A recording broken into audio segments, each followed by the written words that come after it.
Вчера одного таджикского парня избили, но об этом нигде не упоминалось. Потому что دوستان عزیز همینجا رو خوب دقت کنید. در این برنامه میگن که همین برادر ازبک ما میگه که توجیک رو در داخل ایرپورت شیرمید و بعد از تاجیکستان اومدن لطکوب کردن. میفهمید؟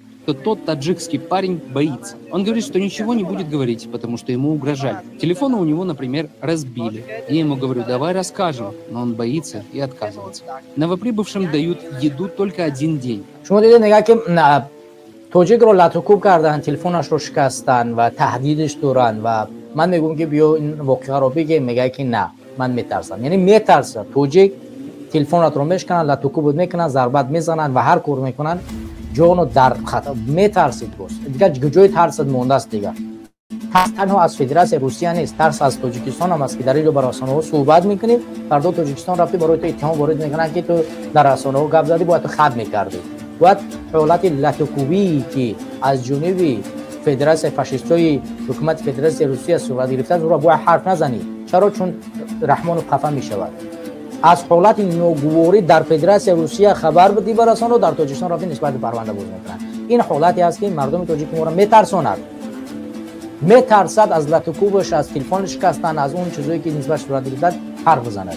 به خاطر چی؟ به خاطر که گفتن نمیشود نرم در اونجا تاجیکستان حکومت ما را دستگیر کند و یا چرا تو روس‌ها را تنقید کرد. این حالت تاجیک است. به این جا اومده رسید. نه تنها که دفاع نمیکند بلکه به عوض اینه که حکومت تاجیکستان دفاع نمیکند، باز اگر ما تنقید کردیم یگان حکومت دیگر باز نسبت ما پرونده بود. حالت مجرور مهنتی واقعا بعد از این مشکلاتی که در زمین شده سوده است و هر روز در فرودگاه‌ها با ملت تاجیک و مردم تاجیکستان زجر میتیان، عذاب میتیان، شکنجه میکنن، لطکوب میکنن، ولی هیچ کسی آماده دفاع کردن از حق توجیه نیست و حتی همین اشخاصی که در اونجا ظلم میشوند، ستم میشوند، باز هم میترسن که بر عوض اینه که موضوع از این ستم و ظلم در کجای دیگه باز هم نسبت ما پرونده باز میکنن در تاجیکستان و مشکلات بیشتری بالاشون پیش میاد. این باعث میگردد که اونها خاموشی را اختیار کنن، انتخاب کنن و حرف توجیه به همین قضیه نزنن. البته برادران و خواهران عزیز گرامی، اگر که ما نگاه کنیم قضیه از اینجا سرچشمه میگیرد که مردم ما یک مردمی هست که بیشتر حالت گوش میکنند حرف پدر مادرشون و حرف پدر مادر که از همون کودکی بچم خاموش باش، حرف کن، گپ نزن، دم تا بگیر.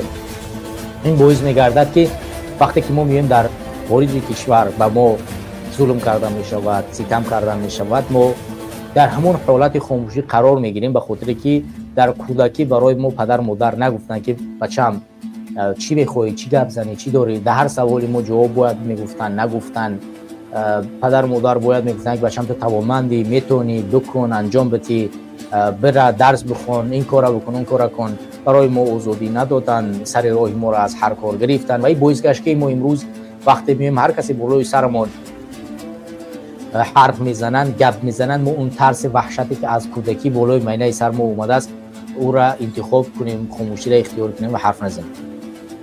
برادران و خواهران عزیز گرامی قدر، ما باید که در قدم اول همین ترس و همین مفکوره غلامی را از سرمون دور کنیم و اول به اون هدف برسیم که امروز ما و شما یگانه دفاع کننده خود ما هستیم.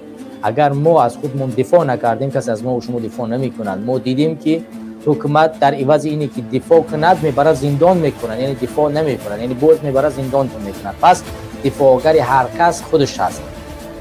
بزرگانی به مانند کرامت شریف، خدا رحمتش کند، عمر علی قوت، خدا رحمتش کند، عزت امان و دهها بزرگ دیگری که خواستن خدمت کنند در این راه، شما قدرشون را ندانستین، ما قدرشون را ندانستیم و این باعث گشت که آنها زندان شوند، کشته شوند یا اینکه در این راه عمرشون از دست بدن. برای همین خاطر وقتی که ما از اونها دفاع نکردیم، امروز گله از جانب خودمون باید باشد. ما امروز باید کسی را نگیم که هیچ کسی نیست از حقوق ما دفاع کند، چون دفاعگر حقوق خود هستیم. من امروز اگر از حقوقم دفاع نکنم، فردا کسی از حقوق ما دفاع نمیکنه. من امروز به همین از حقوق خودم دفاع میکنم و تلاش میکنم که هر جایی باشم شخصیتم، هویتم، ایمانم، عقیدم دفاع کرده شود و از جانب خودم دفاع کرده باشه و او زیر سوال نرود. در هر جا که نسبتم تحقیر میشه و او من ایستادگی میکنم، اگر حتی بر عوض هر چیزی که باشه من اونجا ایستادگی میکنم و هیچ کسی را نمیگذارم که نسبتم تحقیر کنه و نسبت هیچ کس هم تحقیر نمیکنم. هر جای تنقید باشد قبول است، پذیرش است، ولی تحقیر هیچ جای قبولی ندارد و پذیرش ندارد. بر اساس همین مردم تاجیکستان امروز باید در این جا بیان، این نقطه بیان برسند که امروز هر کسی که بالای سر ما تحقیر میکند اون را چکار کنیم، به جوابداری بکشیم و حتی امکان در جایش بشنانیم و نگذاریم که نسبت ما تحقیر و توهین کند.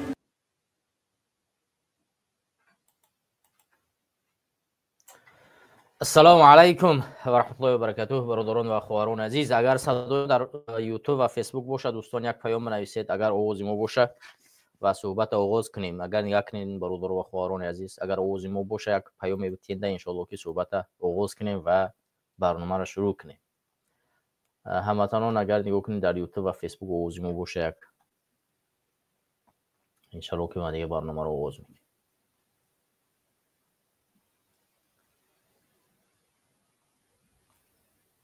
برادران آواز ما هست در یوتیوب و فیسبوک؟ در فیسبوک هست و در یوتیوب امیدوارم که صدای ما باشه. بله برادر عبدالله و دیگه برادران که نوشتن تشکر، صدا هست ان شاء الله. برنامه رو آغاز میکنیم. بله تشکر برادران. بسم الله، الحمد لله، الصلاة والسلام على رسول محمد و آله و اصحابه اجمعین. بعد السلام علیکم و رحمت الله و برکاته خدمت همه برادران و خواهران عزیز و گرامی قدرم.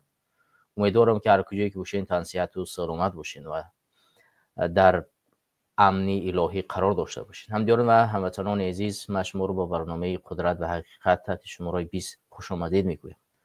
با شما از همون عبیدالله سیدی و چند ساعتی اخیری در خدمت شما قرار خواهم گرفت و پیرامون موضوعی که گذاشتیم صحبت خواهیم کرد.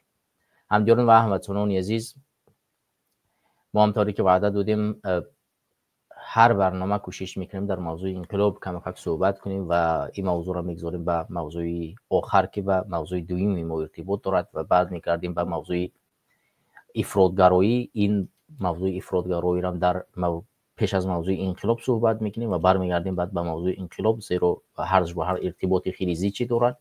زیرا موضوعی که ما انتخاب کردیم یعنی انقلاب و افراطگرایی و فشار نامعین، مخصوصا انقلاب و افراطگرایی که امروزه اتهام کرده می شود، من در آخر صحبت میکنم، چون به امروزه جامعه تاجیک بسیار ربط نزدیکی دارد که هر کسی که امروز متاسفانه برای مبارزه و برای دیگرگونی برمیخیزد او را همچون افراطگرا و این گونه نمایان میکنند. در خاطر ما اینها را در هم قرار میدیم و پیش از همه ما برمیگردیم برای موضوع اولی خودمون، این فشار نمایانی که امروز به جامعه ما در تاجیکستان قرار میگیرد. ما از جمله در این فشارهای نامعین مسئله زندانی های سیاسی را که در اینجا شاکر جان حکیموف در روزهای گذشته در رسانه‌های آزادی و به مناسبت زادروزش سر صدا بلند شد و خانواده ایشان هم یک نواری کردن که دردی دیدیم جامعه را بسیار بسیار بسیارتر کرد و مشکلات تکثیرانها و منپول کردن ساحه های تجاری در تاجیکستان صحبت میکنیم که این نامعینی تا کی ادامه میکنه.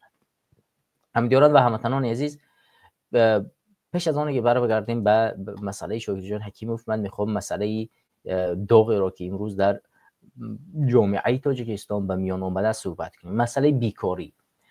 دوستان و هموطنان عزیز، همونطوری که شما میدونید در جامعه امروزه ما یگانه کار ساده‌ای که میتوانی بکنی این رانندگی است. زیرا رانندگی یک مسئله عادی شده است که هر کسی که به تاجیکستان برمیگرده میتواند همون شهادتنامه رانندگی یا گواهینامه را از همون جایی لازمه به نرخ 200 تا 500 تا $1000 خریداری کنه و برمیگرده برای یک قرض بگیره و چیکار کنه، تکثیرانی کنه یا که راننده کدام شرکتی باشه. این مسئله ای است که بیشتر مردم کشور ما هموطنان ما انجام میدن.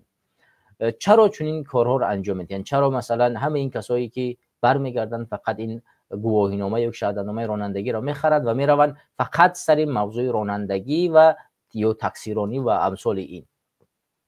چون دوستان گرامی و هموطنان عزیز، از همه راه آسان و ساده ای که امروز مردمی که در فدراسیون روسیه مجبور اخراج کرده شدن به تاجیکستان روان کرده شدن، آنها فقط یک کار میتوانند انجام بدن، بروند در تاجیکستان، در ساختمان تاجیکستان که معاش کم داره کار کردن نمیتوانند. فقط اینه که اینا بتوانند یک ماشین میخرن، اونم قرض میگیرن یا خانه خود رو میمونن گروگان، یا اینکه یک دارایی دیگه دارن اون رو گروگان میگذارن، یک ماشین میگیرن و همون شهادتنامه رانندگی رو میخرن و میرن برای رزق روزی فرزنده و خانواده خودشو کار میکنن.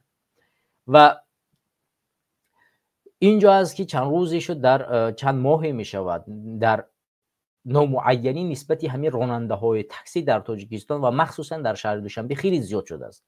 یعنی راهی معین، قانونی معین، رفتار معین، یگان چارچوب معین برای اینها از جانب شهرداری گرفته نشده است. یعنی تاکسیران های امروزه یک روز برایشان میگن که شما باید ماشینتون الکترونی باشد، یک روز دیگه میگن ماشین شما باید زرد باشد، یک روز دیگر میگن ماشین شما باید سبز باشد. خب هر روز یک قانون جدید، یک چیزی نوی برای اونها پیشنهاد میکنن، در صورتی که خودی شهرداری دقیقا نمیداند که چه قانون و چه معینی برای رانندگی های تاکسی آماده بسازد که یک کسی که از روسیه مجبور اخراج شده است و اومده است در تاجیکستان میخواهد در وطن خود حد امکان قرض گرفته برود یک جا کار بکند، برایش همین مشکلات پیش نیاد، بداند که وقتی که من تاکسی رانی میکنم چه کاری را برام نیاین. از همه بدترش این است که در تاجیکستان ساحه مناپولی است. حتی در همین ساحه تاکسی هم امروز ما میبینیم که متاسفانه کدام از اولاد و نزدیکانی حکومت دیکتاتوری امام رحمان رو باز هم چیکار کردن؟ زیر دست خود گرفتن. حتی ساحه تاکسی یکی از ساحه‌ای است که هر کس میتواند یک ماشین بخرد، در راه برود و شروع کند به کار، ولی حکومت دیکتاتوری امام رحمان و اولاد گرسنه او باز هم چشم دوختن به همین ساحه، به ساحه تاکسی.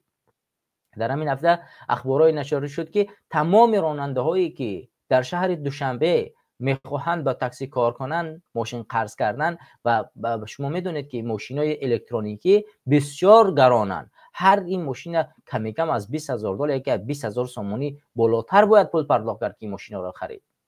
ولی ما میبینیم که اینها قرض میکنن، این ماشین را میان میخرن چون شهرداری مجبور شو کرده است که ماشین الکترونیکی بخرن.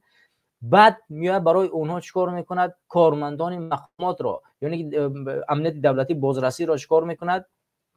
به جان آنها میاندازد و اونها را نمیماند در شهر چیکار کنند؟ رانندگی کنند. شماره ماشین اونها را میگیرن، گواهینامه یا شهادتنامه رانندگی اونها را از دستشون میگیرن و برایشون هیچ توضیحی نمیتین، معلوماتی نمیتین که ما چرا اینها را از دست شما میگیریم. فقط میگن که اگر میخواهید کار کنید بدوید به تاکسی 999 90 باید به تاکسی 90 مراجعت کنید.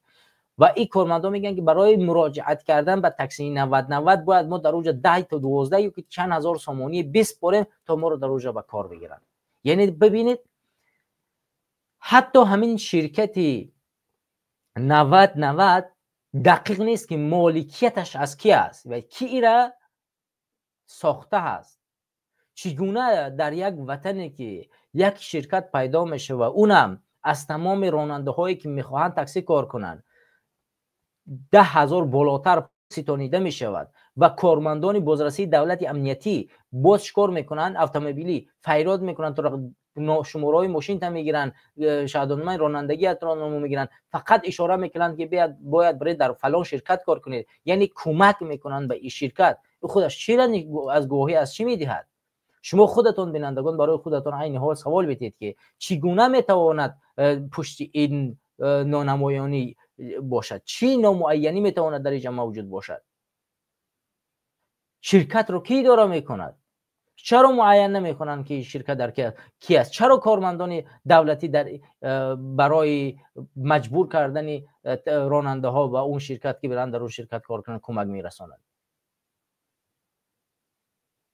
مگر کارمندان بازرسی دولتی اینو کارشان نگاه کردن راننده ها نیست؟ مشکلات راننده ها نیست؟ تأمین بخطری امنیت راه نیست؟ مگر بیاید همین نوار از رادیوی آزادی با هم تماشا میکنیم و سپس صحبت رو ادامه میدیم از حالت تکثیرانه با خبر شیم و صحبت ادامه میدیم.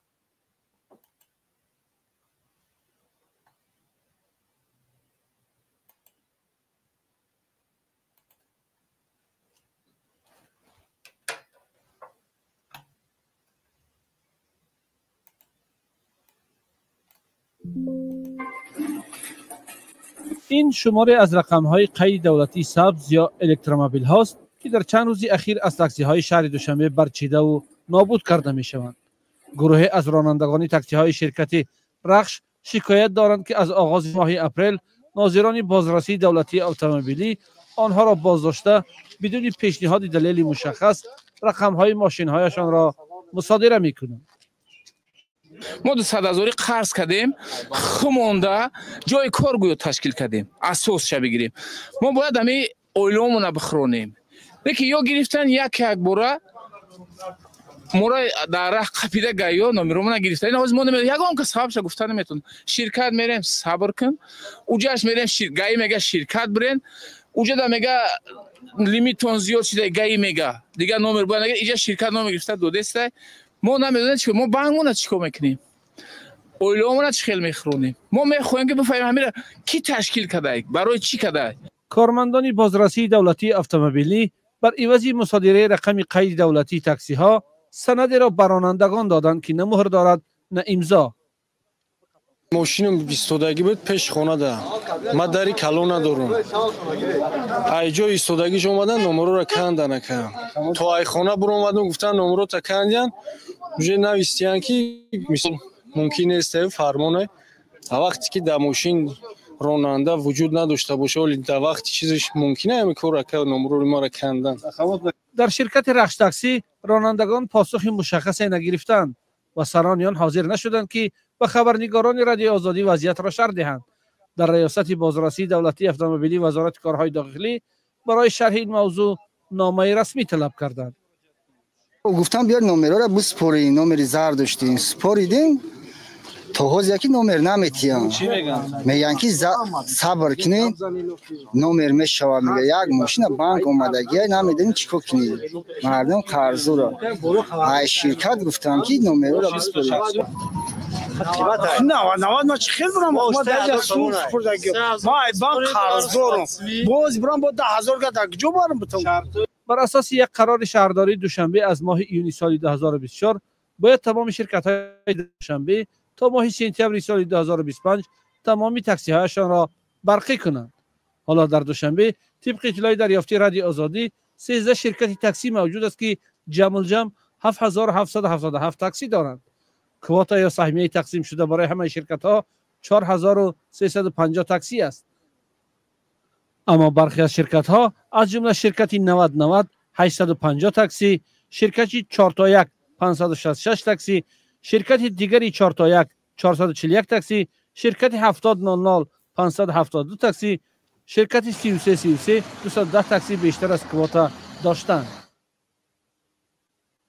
خب دوستان، همونطوری که شما دیدید مشکلات راننده ها را و واقعا هم این مشکلات وجود داره و مشکلات یک مشکلاتی عمیقی است که حتی ساحه تاکسی نیز از جانب اولاد امومالی رحمانوف مناپول شده است و همونطوری که میبینید و بازم از اینجا بازم به یک نقطه دیگه اشاره میکنیم که شما دنبال همین شرکت 90 که صاحبش یا که مالکش معین نیست که کی است دنبال کنید و ببینید و پیگیری کنید که در آینده این شرکت به چه کارهای دست نمیزند و این چیزها را شما دقیق بدانید که ببینید وقتی که کارمندان را میگن که شما باید مثال میگیریم که نامعینی وقتی که در شرکت ها موجود است در تاکسی ها موجود است و وقتی که شما میبینید که همین راننده اومده است مثلا در رخش 3000 داده است کار کرده است عین حال و از اینجا ایرا شماره اش گرفتن میگن تو کار کنی باید بس کنی در حالی که همین شرکت شماره های نو داده است به دیگه تاکسی راننده ها را. پس یعنی دقیق یگان معین کردگی نیستن که همین رخش مثلا تاکسی چی قدر داشته باشد 90 چی قدر تاکسی باید داشته باشد. همین شرکت ها بر اساس ظرفیتی که دارن چی قدر توانایی شماره دادن رو دارن و چقدر راننده رو میتونن در همین شرکت خود جای بدن و آیا مشتری کافی برای همین تاکسی رانهای خود دادن میتوانن یا نه، تأمین کردن میتوانن یا نه. این چون اینها همه ماه از این راننده ها پول میگیرن و فایز میگیرن، آیا اینو میتوانن همین راننده های خود رو با فایز تأمین کنن؟ من نمونه مثالش رو میزنم که وقتی که در دولت های اروپایی در زمانی کووید کرونا ویروس، وقتی که اوبر راننده هاش از کار موندن در 2020 تا 2021 بیشتره، طول یک سال راننده ها کار نمیکردن ولی اوبر معاش این راننده ها را پرداخت میکرد، به خاطری که این راننده ها قبلا در شرکت اوبر کار میکردن و شرکت اوبر از اینها مالیات میگیرید. وقتی که اینها بیکار موندن، شرکت اوبر تا زمانی که همین راننده ها برنگشتن به سر کرونا ویروس از بین نره و به حالت خود برنگشت، همین راننده ها طول یک سال بیشتر معاششون پرداخت کرد. یعنی قانون دقیقی موجود است که یک شرکت چقدر میتواند در حالت بیکار شدن یک رانندهش مشکلات پیش آمدن، یعنی حتی قانون‌های در همین کشورها موجود است که وقتی که یک شرکت توانایی کافی مشتری دادن رو برای تو ندارد، او رو یا از یعنی اجازهش نمیتوان راننده بیشتری بگیرد و یا اینکه که معاش اون راننده ای را که دارد باید تامین بکند. پس وقتی که شرکت‌های ما در تاجیکستان قانون‌های دقیق ندارن و حکومت شهر تاجیکستان و شهرداری برای اونها دقیق قانون نگذاشته است، معین نکرده است، پس چگونه میتواند بیای شماره اشخاص رو بگیرید؟ شما اولا معین بگذارید، چارچوب رو دقیق کنید و بر اساس چارچوب دقیق کرده راننده ها را زندگیشان رو معین کنید. این راننده بگوید که من کردیت یا این قرضی را که از بانک گرفتم چگونه بتیم فرزندایم رو چگونه بخورانم، من از کجا 10,000 دیگه دارم حوض برم در شرکت 90 بتیم که کدام اولاد ایوملی رحمانوف که این شرکت را مونوپولیا کرده است بخوران نگاه بدارد. این مشکلات تا کی ادامه میکند؟ نامعینی تا کی ادامه میکند که همه ساحه عاوز ما برگردیم از ساحه آرد گرفته، یعنی گمرک کلش در دست حکومت ایوملی رحمانوف مونوپولیا شدگی است.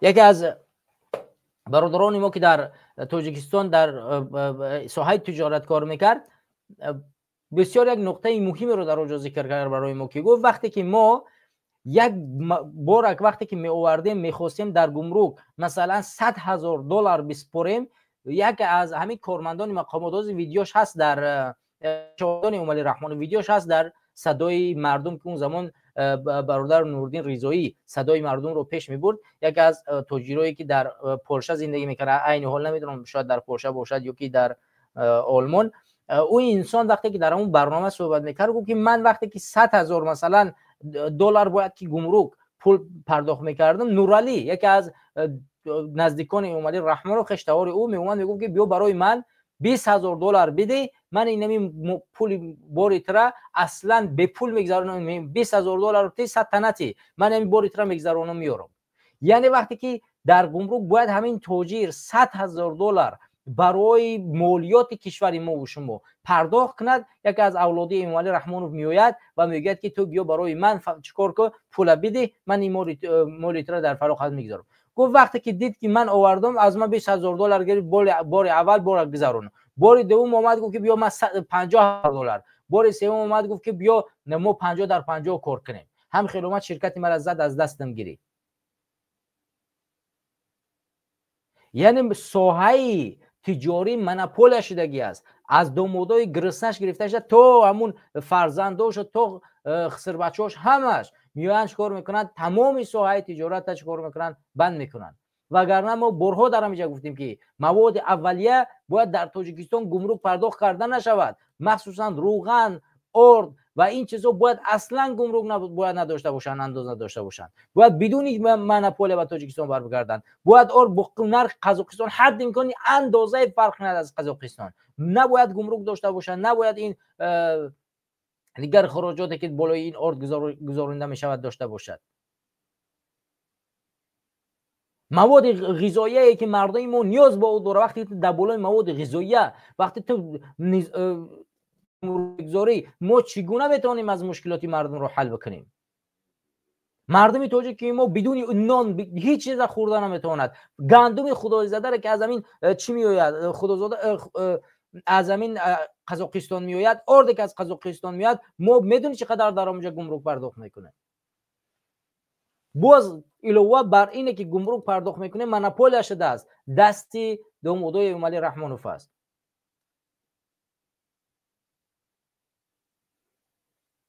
بعد با میبینیم که فرزند فلانی اومد در فلان جو خیر کرد. هم هفته گذشته ما در مسئله 4 سال حکومت شهرداری بچه ایومالی رحمانوف رستم ایومالی صحبت کردیم و در اونجا گفتیم که ایومالی رحمانوف در سخنرانیش چی گفت؟ در پیش تمامی نمایندگان پارلمان برآمد مجلس ملی در اونجا اعلام کرد که بله این چیزهایی که در وصف فرزندی ما گفتید واقعا خوب است، ولی باید 10 برابر این را بکند. این وصف شما نشان میدهد که واقعا این جوان زحمت میکشد و کار میکند. این جوان چیکار کرده است؟ 4 تا ساختمان ساخته است. شما یک شرکت های را نام ببرید در شهر دوشنبه که همین رستم ایومالی ایجاد کرد و در او شرکت ها امروز 20,000 100,000 200,000 آدم و جای کار تامین شدگان. همین شرکت های ساختمانی که داره بکس، اون هم شرکت های ساختمانی بکس رو ببینید، همه در هم ریختگی است. خونه های مردم را ساختگان، پول ده خونه را 3 کس فروختگان، پول مردم را گرفتن ولنگار کردگان، مردم را فریب کرده گشتن. هر روز دروغ میگن، هر روز آه داد و گریه و فیغان مردم میبروید. فقطشون و کارشون در یک نقطه میرسد، ساختمان یگانه راهی شستن مالکیت دولتی است. یعنی سازش یک مالکیت، یک میگوید نمیقدر سومت کی میسازه؟ فقط یک در بیشتر از دولت ها توسط چی پلان میبرورند؟ توسط ساختن ساختمان، توسط ساختن راه ها. این 2 نمود خطی پول را میشوان از بودجه کشور میدزن.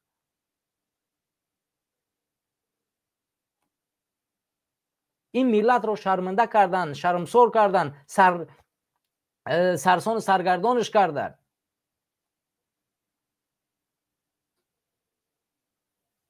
ما هم قدر گپ میزنیم، هم قدر میگیم، جدی در یگون مسئله نمیگیرن. یک شرکتی تاکسی را به نظم در آوردن نمیتوند این بچه. یک شرکت تاکسی را یک قاعده معین نمیگرداند، چارچوبش در قرارش نمیتید، یک چارچوب دقیق درست نمیکند. این چگونه شهر را اداره میکند؟ چگونه اداره کردن شهر است؟ چگونه تو 5,000 تاکسی تو لیمین میگذاری، 8,000 تاکسی در شهرها در شرکت ها موجود است؟ چگونه شرکتی 90 میتواند 800 راننده داشته باشد؟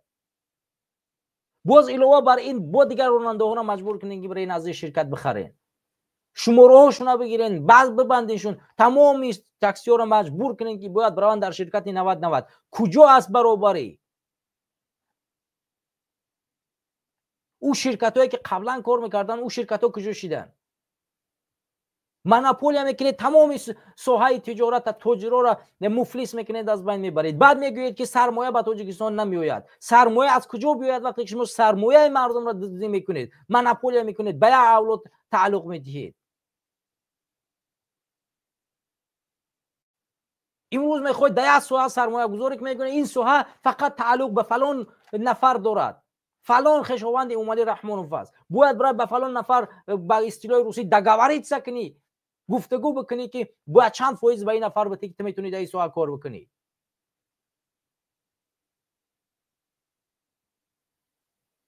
آقای قدر رزالت ما تو کجای دوام میتیم؟ پس با میبروه میگه که شما تعریف توصیف کردی فرزندی من میتواند، این فرزند شما هیچی نمیتواند، رستم ایومالی دست چیزی نمیآید، یک چارچوب رو برای راننده های تاکسی دقیق درست کردن نمیتواند، یک قانون گذاری معینه برای اینو انجام دادن نمیتواند.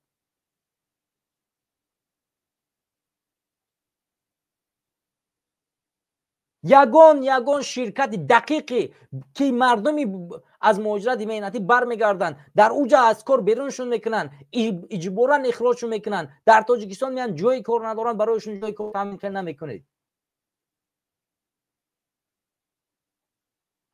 مردم رو مجبور میکنید، فراری میتید از وطن که بگریزن برون. همین تو هم طریقی برا از همین وطن برا بیرونش، هر کجا کار میکنه برا از وطن بیرون کار بکن. باید در داخل وطن باید نباشه. در داخل وطن که باشه باید این سرسان سرگردان میگردونن. باید این همونونه که در خارج کار کردی، 1 سال ایستادی یا 6 ماه ایستادی، باید پیشی اولاد زن فرزندت برگشتی، بیای 6 ماه درم جا بیستی، 6 ماه بگوی بکار نمونم. همون چند سومه که کار کردی، یا ماشین میخری که میگو حد امکان در این نمیجایی که یک بزرگشد یک چیز میخری، یک ساحه تجارت همون پلت میگردونی که حد امکان همین 6 ماه در اینجا بکار نمونم. همین پلی آوردگی کاملا از بین نره. اینا باید کار میکنن که برای اینو درست، برای دروغ، برای فریب اینا پلی تر میگیرن، مفلست میکنن. باز قرضدار شده چیکار میکنی؟ برمیگرده به یگان کشور خارجی را به مهاجرت میدهی. باز چند سالی که در اون کشور مثل زحمت میکشی، تلاش میکنی، با قرض میکنی، با کار میکنی، این قرضات پرداخت میکنی، کار میکنی، جمع میکنی، برمیگرده به زنی، به پیش زن فرزندات هم میای، با میای میگوی یگان ساحه تجارت کار کن، با دزدی فریبت میکنن.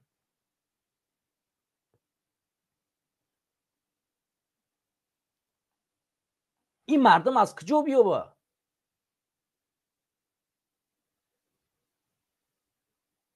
حد امکان کسی که توانایی فلان نمون ماشین خریده را ندارد، شما دیگه ساعتش برای اینا آماده بسازید،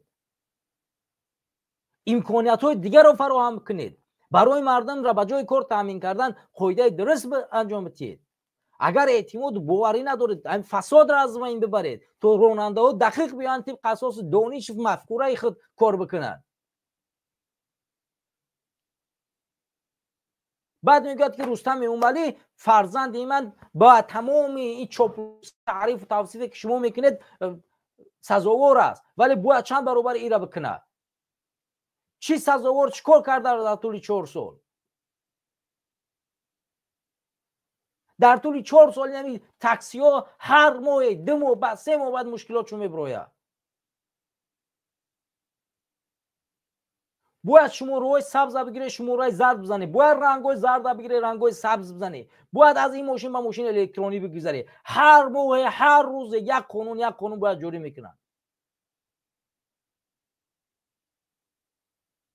یک برنامه، یک چارچوب، یک نقشه میتونه در 10 سال 20 سال خدمت بکنه. یک نقشه درآمد خوب دقیق دقت بکشید، نقشه رو آماده درست بکنید، دامین راننده ها میتونن 10 سال در همین یک چارچوب قانون کار بکنن. پس قانون دقیق حق حقوقشون میدونن، حدودشون میدونن، از همونجا نه بالا میرن نه پایین میرن. شما وقتی که یک دقیق حدود جاری نمیکنید، دقیق است که این مشکل به میون میاد. پس از چارچوب از این چیزا صحبت نکنید.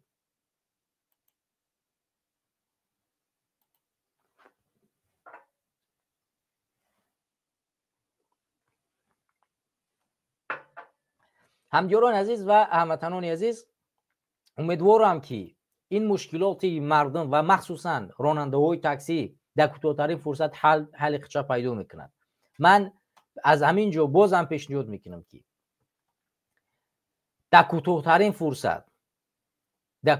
فرصت و همین اشخاصی که برمیگردن از روسیه میآیند یا دنبال تاکسیرانی میروند و یا مشورتگیری میآیند، مشورت چون میتید برایشون جایهای کارهای دقیق معین طبق ساحه‌هایی که میدونن و کار کردن برایشون معین. اگر مهاجری که در ساحه سودا کار کرده تجارت براش پیشنهاد بکنین، بگین چقدر سوم به خودت آورده، چقدر مبلغ داری و کدام ساحه تجارت میشه کار کرد. وزارت کار و شغل اهالی جمهوری تاجیکستان این وظیفه اونهاست. باید وقتی که یک نفر از روسیه برمیگردد، باید مشاورها در وزارت مهنت و شغل اهالی موجود باشد که این وزارت بشیند با هر کسی از روسیه برمیگردد و دنبال کار است قطعش مشورت بکند، بگوید دو در هموطن هم کشور خودت مثلا این حال از روسیه برگشتی، خوبیا در روسیه چی کار کردی، تحصیل کردی، چی شغل داری، در کجا کار کردی، چی تجربه داری، چی توانایی داری، چی قدر پول داری و وابسته به همین معین کنه راهی همین رو. پس بگه که برادر تو در ساحه ساختمان کار کردی و فلان کارها را میتونی در فلان منطقه تاجیکستان فلان نمود کارها زیادتر است. این کاری را که خودت بلدی در همین منطقه تاجیکستان از همین کارها بیشتر انجام داده میشه، شما بتونید فلان منطقه تاجیکستان برید فلان کارها را انجام بدین، در همونجا دنبال فلان کار بگردید. یا اینه که اومدی خودت مثلا از روسیه اومدی در روسیه تحصیل کردی در ساحه مثلا آموزگاری فلان، خب در فلان مکتب در فلان جو آموزگار نمیرسه و کوشش کنیم به فلان جو مراجعت کنیم و خودت در ساحه طب خوندی میتونی فلان کارا را بکنی. خودت شغل نداری در روسیه کار کردی تاکسی کار میکردی چقدر مبلغ داری، برو مثلا در ساحه تاکسی یک ماشین بخر اجاره بگی ما کمک میکنیم فلان کارا را انجام بدی. در ساحه سودا کار کردی چقدر پول آوردی ما برات کمک میکنیم، از چین از ترکیه از دیگر کشورها فلان شرکت ها هستن برای تو را بار ارزانتر میارن، برو در بازار در فلان جو اجاره بگی و باز هم ما میایم نظارت میکنیم که خودت مفلس نشای، ساحه تجارتت پیش بره. یعنی یک وقت مهنت و کار شغل اهالی باید چنین کارا را انجام بدهد. ما پیشنهاد میکنیم در کوتاه‌ترین فرصت این کار حل کرده بشود و وزارت مهنت فقط دستاش در بنیش نشیند بلکه کار بکند. این یک مسئله. مسئله دوم نبودن قانونگذاری را که موجود نیست درست بکنید. یعنی قانون رو چارچوب رو حد حدود رو برای راننده های تاکسی مخصوصا در داخل شهر معین کنید. این فقط تعلق به ساحه تاکسی نداره. حالا ما اینجا چون مشکلات ساحه تاکسی است در این ساحه صحبت میکنیم، ولی دیگه ساحه هم یک چارچوب حد حدود در دایره قانون برای هر یک انسان و هر یک ساکن معین کنید که مثلا وقتی که من میخوام راننده تاکسی بشم باید در قدم اول بدونم که در یک سالی که یا که 2 سالی که من همین ماشین را قرض میگیرم از بانک، در طول 2 سال 3 سال من پول بانک باید برگردونم. همین ماشین را گرفتم پول بانک باید برگردونم. پس در حدود 2 سال یا که در حدود 3 سال من قانون‌هایی را که وارد همین تاکسی میشم، نظم حدودی را که جاری کردین باید معین ما بدونم که در همین 2 سال چقدر من ضرر میبینم و فایده اگر ببینم چقدر فایده میبینم. یعنی حدود و چارچوب موجود باشد که امروز من ماشین نگرفتم فردا بیای بگه که این ماشین ایت نمیشود بگیر از بیرونش که پس من پول بانک ما چگونه پس میگردونم. برای همین چارچوب و معینی برای راننده های تاکسی در داخل مخصوص شهر دوشنبه و دیگر شهرهای بزرگ معین کرده بشود و در دیگر ساحات هم باید یک چارچوب دقیق یا حدودی و یک قانونگذاری معین جاری بکنید، وگرنه همین گونه مشکلات ها به میان می آید. و این مشورت ها برای این همین اشخاص بیسوادی به مانند رستم امامعلی کوشش کنند که این مشکلات را حل بکنند. پیشنهاد دیگری است که کوشش کنید که حالت پست اقتصادی که در کشور ما هست تأثیر نرساند به همین مردم، تأثیر منفی. یعنی با روحیه مردم کار بکنه. همینطوری که در بالا ذکر کردم وزارت مهنت باید بیشتر تلاش کند در این ساحه، بیاید تنظیم بکند که یک راننده تاکسی چقدر فایده میبیند و چقدر ضرر دارد. وقتی که ببیند که راننده تاکسی بیشتر ضرر میبیند و شرکت ها بیشتر فایده میبینند، پس باید با شرکت ها کار بکنی. بیا شرکت ها را بگو که امروز خودت پلی مردم دزدیده ایستادی، همین راننده ها را حق شون دزدیده ایستادین. بیا این راننده ها اینمو مثلا 100 راننده را یا که 1000 راننده را تنظیم کردیم نظارت کردیم، مشکلات کمتر است.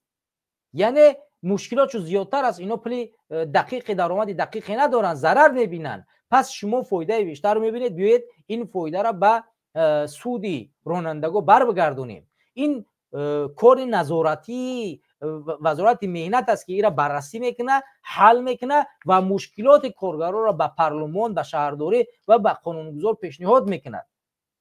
این چند پیشنهاد بود که در این مسئله من انجام دادم و امیدوارم که این مشکلات در کوتاه‌ترین فرصت حل خودش پیدا میکند. و ساحه بانکی هم باید دیده شود که در ساحه بانکی قانون جاری کرده شود که وقتی که یک راننده یا که یک کسی که مثلا یک تجارت داره یک ماشین میگیره تاکسی کار میکنه، در صورتی چنین مشکلات پیش اومدن باید در کوتاه‌ترین فرصت به بانک مراجعت کنه و بانک براش وقت بتیه. مثلا همین تاکسی هایی که امروز دیدیم مشکلاتشون پیشتر است، وقتی که همین مشکلات پیش اومد برای به بانک مراجعت کنه یا که برادرها و همین مشکلات به من پیش آمده است و امروز شماره مرا از جانب پلیس با فلان سبب گرفتن و شما بیاید فلان قانون رو فلان تا زمانی که همین دوم باره آغاز نشود کارش رو و شماره مرا باز پس نگردانن، همین پول بانک مرا نگه بدارین و بانک باید این کار رو به شهروندان و ساکنان انجام بدهد. یک برادر خیلی زیاد نوشتن که کامنتر رو بخونیم.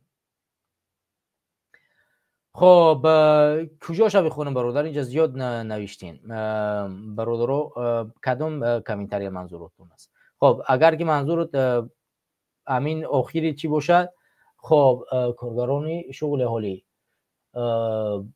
بودون نکی تو چند سوم داری پس توا میکنن، قطعی معلم میگردن به قرضدار میکنن، احمق بوده مردم راهی زتر یاد نته. خب میگه که منظورش که این ضررآور است. برادر عزیز و سرگی، خب نام روسی است، حرفات کاملا اشتباه است.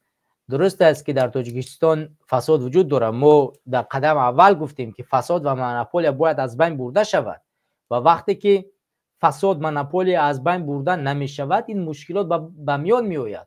در این شکی نیست. ما پیشنهاد کردیم، سبب پیشنهادی ما اون نیست که یک انسان می رود به اداره وزارت مهنت از اونجا پول او ستانیده و دزدیده شود، نه، بلکه با او کمک کرده شود. یعنی فساد نباید در این موجود باشد. به همین خاطر وقتی که ما پیشنهاد میکنیم بر اساس او پیشنهاد میکنیم که فساد کاملا از بین رشکن کرده شود در این تا مردمی که اذیت کشیدن از روسیه بازگشتن چیکار کنن؟ بیان در داخل وطن و جای کار تامین شود. خب زنده و سلامت باشین. این موضوعی بود که ما صحبت کردیم. میگردیم به موضوع بعدی، موضوع شکر جان حکیموف. بیاید دوستان و هموطنان عزیز از رادیو آزادی به مناسبت زادروز شکر جان حکیموف، یکی از بزرگان مردمی تاجیک، صحبت خواهیم کرد و چند نکته رو پیرامون زندگی و شخصیت ایشان ذکر خواهیم کرد. همدیاران و هموطنان عزیز، همونطور که شما میدونید شکر جان حکیموف حقوقشناس معروفی ما، واقعا هم خدمت‌های زیادی برای این ملت کردن. همین کتاب‌های حقوقی که در صنف 7 و 8 می‌خونید به نظر میاد که 6 و 7 است از جانب ایشان نوشته شدن در تاجیکستان امروز و ده ها کتاب‌های حقوقی، مقاله‌های علمی و مصاحبه‌های سیاسی و علمی در ساحه‌های مجازی چرخ می‌زند که بیشتر اونها از علمی همین فرزند تاجیک، از علمی همین دانشمند گرفته شده است و این دانشمند بسیار خدمت‌های زیادی برای ملت تاجیک و مردم تاجیکستان انجام داد. و ما دیدیم که در یک اتهام که نسبت او وارد کرده شد، برادر ببخشید یک زنگ اومد. خب ببخشید دوستان گرامی. خب این مشکلات خیلی زیادتر شد. یعنی وقتی که بهتان نسبتی برادر ما و حقوقدان کشوری ما، عالم دانشمند کشوری ما رخ داد که او را با اتهام سرنگون کردن حکومت قانونی در تاجیکستان متهم کردن با چند نفر سرشناس کشور که اونها قبلا در حکومت کار کرده بودند و ما اسم دیگران را ذکر نمی کنیم زیرا اونها با حکومت کار کردن و مخصوصا ظریفی که در وقت فروختن زمین دست داشت، چون این اشخاص اسمشون گرفته نمیشه و زیرا او باید امکان به هر حالت سیرهای این زمین فروش ها را باید معین میکرد که زمین چگونه فروخته شد، چون در زمان زمین تاجیکستان به چین فروخته شده بود. اون شخص وزیر کارهای خارجه بودن و بدون شک دست در این کار داشتن. پس اسم اونها را نمیگیریم چون اونها با تبادلات در عموم اتهام کرده میشن، ولی شکر جان حکیموف شخصی است که متاسفانه با اساس افکارش در اینجا متهم کرده شد و خواهرزاده او را هم رخشانه حکیموف نیز با این گناه متهم کرده شد و پشت پنجره برده شد. شکر جان حکیموف در هفته گذشته زادروز داشتن و ما در از سازمان جوانان برای تاجیکستان در سامانه رسمی همان رو با زادروزش تبریک کردیم و حالت امروزه رو و حالت مردم تاجیکستان رو مورد تحلیل قرار دادیم و واقعا هم در اونجا چندین نکته ذکر کردم که دوستان اگر به سامانه رسمی سازمان جوانان شامل شوند، من اینجا این سامانه را به سمت شما میارم و اگر شما به این سامانه شامل شید میتونید از طریق این سامانه تمام مقاله های رسمی که ما می نویسیم این مقاله ها را پیگیری کنید و این مقاله ها را بخونید. بسیار مقاله خوندنی هم هست و انشالله که امیدوارم که میتوانید این مقاله رو از این سامانه پیدا کنید. این سامانه رسمی ما در وبسایت رسمی سازمان جوانان برای تاجیکستان است و شما میتوانید از این سازمان درمده مقاله های ما را پیدا کنید. در این مقاله است که با مناسبت روز تولد شاکرجان حکیموف دانشمندی بزرگ تاجیک نوشته شده است و میتوانید بتونید از داخل این سامانه این مقاله را بخونید. من برمیگردم دوستان گرامی به این مسئله که ویدیوی کوتاه از رادیوی آزادی گزارش داده است از نزد فرزندان ایشان، همسر و خانواده ایشان. این ویدیو را ببینیم و بعدا هم کمک در مورد ایشان صحبت میکنیم.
خدا لعنت. برادرها میگه آواز نیست است. آواز هست برادرها؟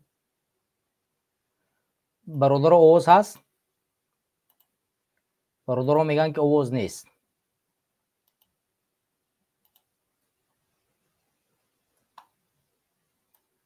برادرها آواز هست؟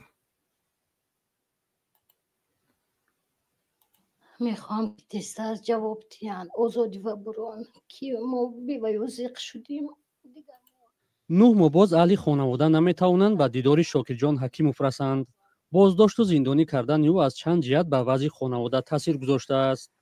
ما هم خیلی عصبانی شدیم. من عصبانیم، داورینیم هر روز بلند. قان نداشتم، من قان پیدا کردم. می فکر و زیق شویه. بسیار مشکل برای ما زندگی کردن و چی کردن. قین شد ما زندگی بسیار. هرگاه یادی او را میکند به این عکس مینگرد. همین رسمشون بالا ماندگی فقط نگاه میکنم و گریه میکنم. آسون نیست دقیقا. من 1 سال میشد که بیماردگی ستون خاندان ما بودن. این مردکم من نصیحتگر و مصلحتگر ما بودن. فقط چی میکردن چی هاشون یادم به می بیاد. фаризахон ҳакимова ба айбномае ки мақомот нисбати шавҳараш эълон карданд бовар надорад. мегӯяд он тӯҳмат аст ва баъд аз 35 сол зиндагии муштарак ҳоло таҳаммули дурӣ аз ӯро надорад. шукрҷон, зодурӯзатон муборак шавад. 100 сола шавед, баъд аз он пир шавед. тез тез пеши фарзандон бед. интизор мо аз шумо ки тез тез пеши фарзандон бед. мо дигар тоқати جدایی ندارم شوخجان. تیز از خانه بیایید که معاش مونده شدم. شوخجان فرزندانه بره ها همش ما رو دوست می‌دارد. шокирҷон ҳакимов соҳиби 4 фарзанд буда қабл аз боздошташ ният доштааст писари хурдиашро хонадор кунад. духтараш ки феълан дар шаҳри конибодон ба сар мебарад, дар як тамоси видеоӣ ба радиои озодӣ гуфт зиндонӣ кардани падараш онҳоро афсурда ва парешон кард.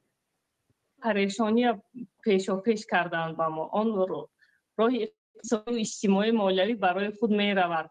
همین ما فرسندی خوریم خوبتر است. ولی همین سرجمی ما را پراکنده کردند. ستون خاندانمان را از ما گرفتند. همین نمی رسد. با ما تنها پدر نمی رسد. احساس دربرشان بودن.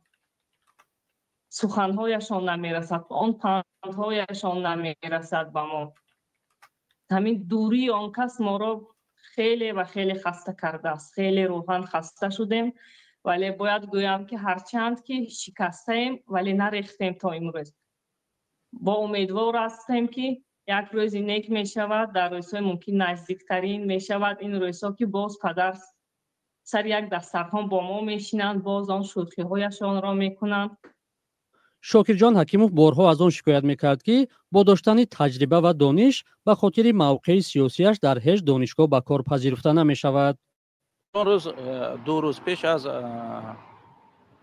صحبت تکلیف کردن از جانب پروکراتوری گنرالی بود. ما صحبت داشتیم و همونجا باز ذکر کرد که خسته حال مینمود و گفت که من نفهمیدم که تو همه دوره‌ای که در همینجا زندگی کردم نوبت از اون فشارهایی که برای من بود، برای رساله من که رساله نامزدش 3 مراتبه گرداندگی بودم به هر بهانه توانست و ایستاده نیروی ذهنی خودش که حمایت کنه دفاع کنه نامزد علمیشه. шокирҷон ҳакимов аз шумори шореҳони воқеаҳои сиёсӣ буд ва дар баҳсҳои муҳими ҷамъиятӣ иштироки фаъол дошт. зодаи шаҳри конибодон буда дар интихоботҳои солҳои 2010 ва 2015 аз ҳавзаи конибодон номзад ба маҷлиси намояндагон буд. соли 2010 тавонист интихоботро ба давраи дуввум кашонад, аммо кумитаи марказии интихобот Насрулло Маҳмудзодаро баранда эълон кард. дар интихоботҳои ки мо иштирок доштем дар раванди интихобот дар вақти вохӯриҳо бо мардум як албатта ки тамоми бинанда ва шунавандаи интихобкунандагонро қонеъ мекунонед. зеро як шахси донишманд ва пурэнержӣ буд. як шахсе буд ки мағзи мутафаккир дошт ва дар арсаи сиёсат, ҳуқуқ дониши баланд дошт ки ҷои تعریف و توصیف نیست و این به همگان معلوم است. шокирҷон ҳакимов дар моҳи феврали имсол бо иттиҳоми хиёнат ба давлат ва барангехтани кинаву адоват ё низои иҷтимоӣ ба 18 сол зиндон маҳкум шуд. додгоҳи олии тоҷикистон ҳамроҳ бо ӯ 8 тан аз чеҳраҳои маъруфи сиёсӣ ва иҷтимоиро бо иттиҳоми хиёнат ба давлат, кӯшиши табодулот ва ғасби ҳокимият аз 8 то 27 сол зиндонӣ кард. шикояти онҳо аз болои қарори додгоҳ бетағйир гузошта шуд. خب دوستان عزیز، هموطنان عزیز، همونطوری که شما دیدید دوستان گرامی و هموطنان عزیز، به 18 سال زندان شکرجون حکیموف محکوم کردن و همسر ایشون از فشارهایی که بالای سرش اومدن به کسل قند گرفتار شدن و دخترشه ایشون هم دیدید که بسیار دلتنگ و ضیق به نظر میرسن که این بسیار غمگین کننده است برای ملتی که چنین با سوادهاش و دانشمنداش پشت پنجره می شود. دوستان گرامی، شکرجان حکیموف که 19 اپریل سال 1966 در شهر کنیبودوم تولد شده است و واقعا هم یک دانشمند خیلی بزرگ است. در قدم اول او دانشگاه تکنیکی تاجیکستان را ختم نمود، بعدا سال 1998 دانشگاه ملی تاجیکستان را روی اقتصاد ختم کرده است و در اسپیرانتور پژوهشی فلسفه و حقوق تحصیل نموده است و همچنان نامزدی علم‌هایش حفظ کرد و بسیار از دانشمندایی بود که واقعا ملکه خیلی قوی داشت و علاوه بر این و ذکر کرد که او تأسیسگذاری حزب سوسیال دموکراتی تاجیکستان هم نیز میباشد. او معاون اولی این حزب بود و سالهای درازی در این ساحه خدمت کرد و همونطور که در نوار هم ذکر کرده شد در انتخابات های پارلمانی 2 مرتبه اشتراک کرد و مخصوصا سال 2010 او توانست و دوره دوم بکشد که بازم نسبت رأی ایشان خیانت صورت گرفت و ایشان را نگذاشتند که به پارلمان راه بیاورد و نه تنها علاوه بر همه این مشکلاتی که ایشان داشت در وطن میزیست و بارها در نوارهایش میگوید که من هزارها پیشنهاد شد که من باید در خارج کشور بروم کار بکنم، برای من پول هنگفته میتیان، ولی من هیچ پیشنهادی رو درباره‌اش فکر نکردم. هر پیشنهادی که از خارج برای من شده است در قدم اول من این پیشنهاد رد کردم، چون من در وطن خودم، در نزد فرزندایم، در نزد ملتم، در این تاجیکستان عزیز باقی میمونم. یعنی چون این فرزند، چون این دانشمند، چون این عالم امروز پشت پنجره است و هیچ شخص اهمیت نمیتید و دنبال یک نجات دهنده ای است که بیاید تاجیکستان را نجات بدهد. و یکی از نجات دهنده هایی که تاجیکستان را نجات میدهد بدون شک شکرجان حکیموف هستند. شکرجان حکیموف واقعا میتوانند با علمی که دارن نه تنها تاجیکستان رو اداره کنند بلکه جهان رو اداره کنند. اگر شما دنبال مندل میگردین، در زندان تاجیکستان شکرجان حکیموف 18 سال زندانش کردن و در داخل وطن در داخل زندان است و به قدر ایشان برسید، به قدر دههای دیگهش نرسیدیم.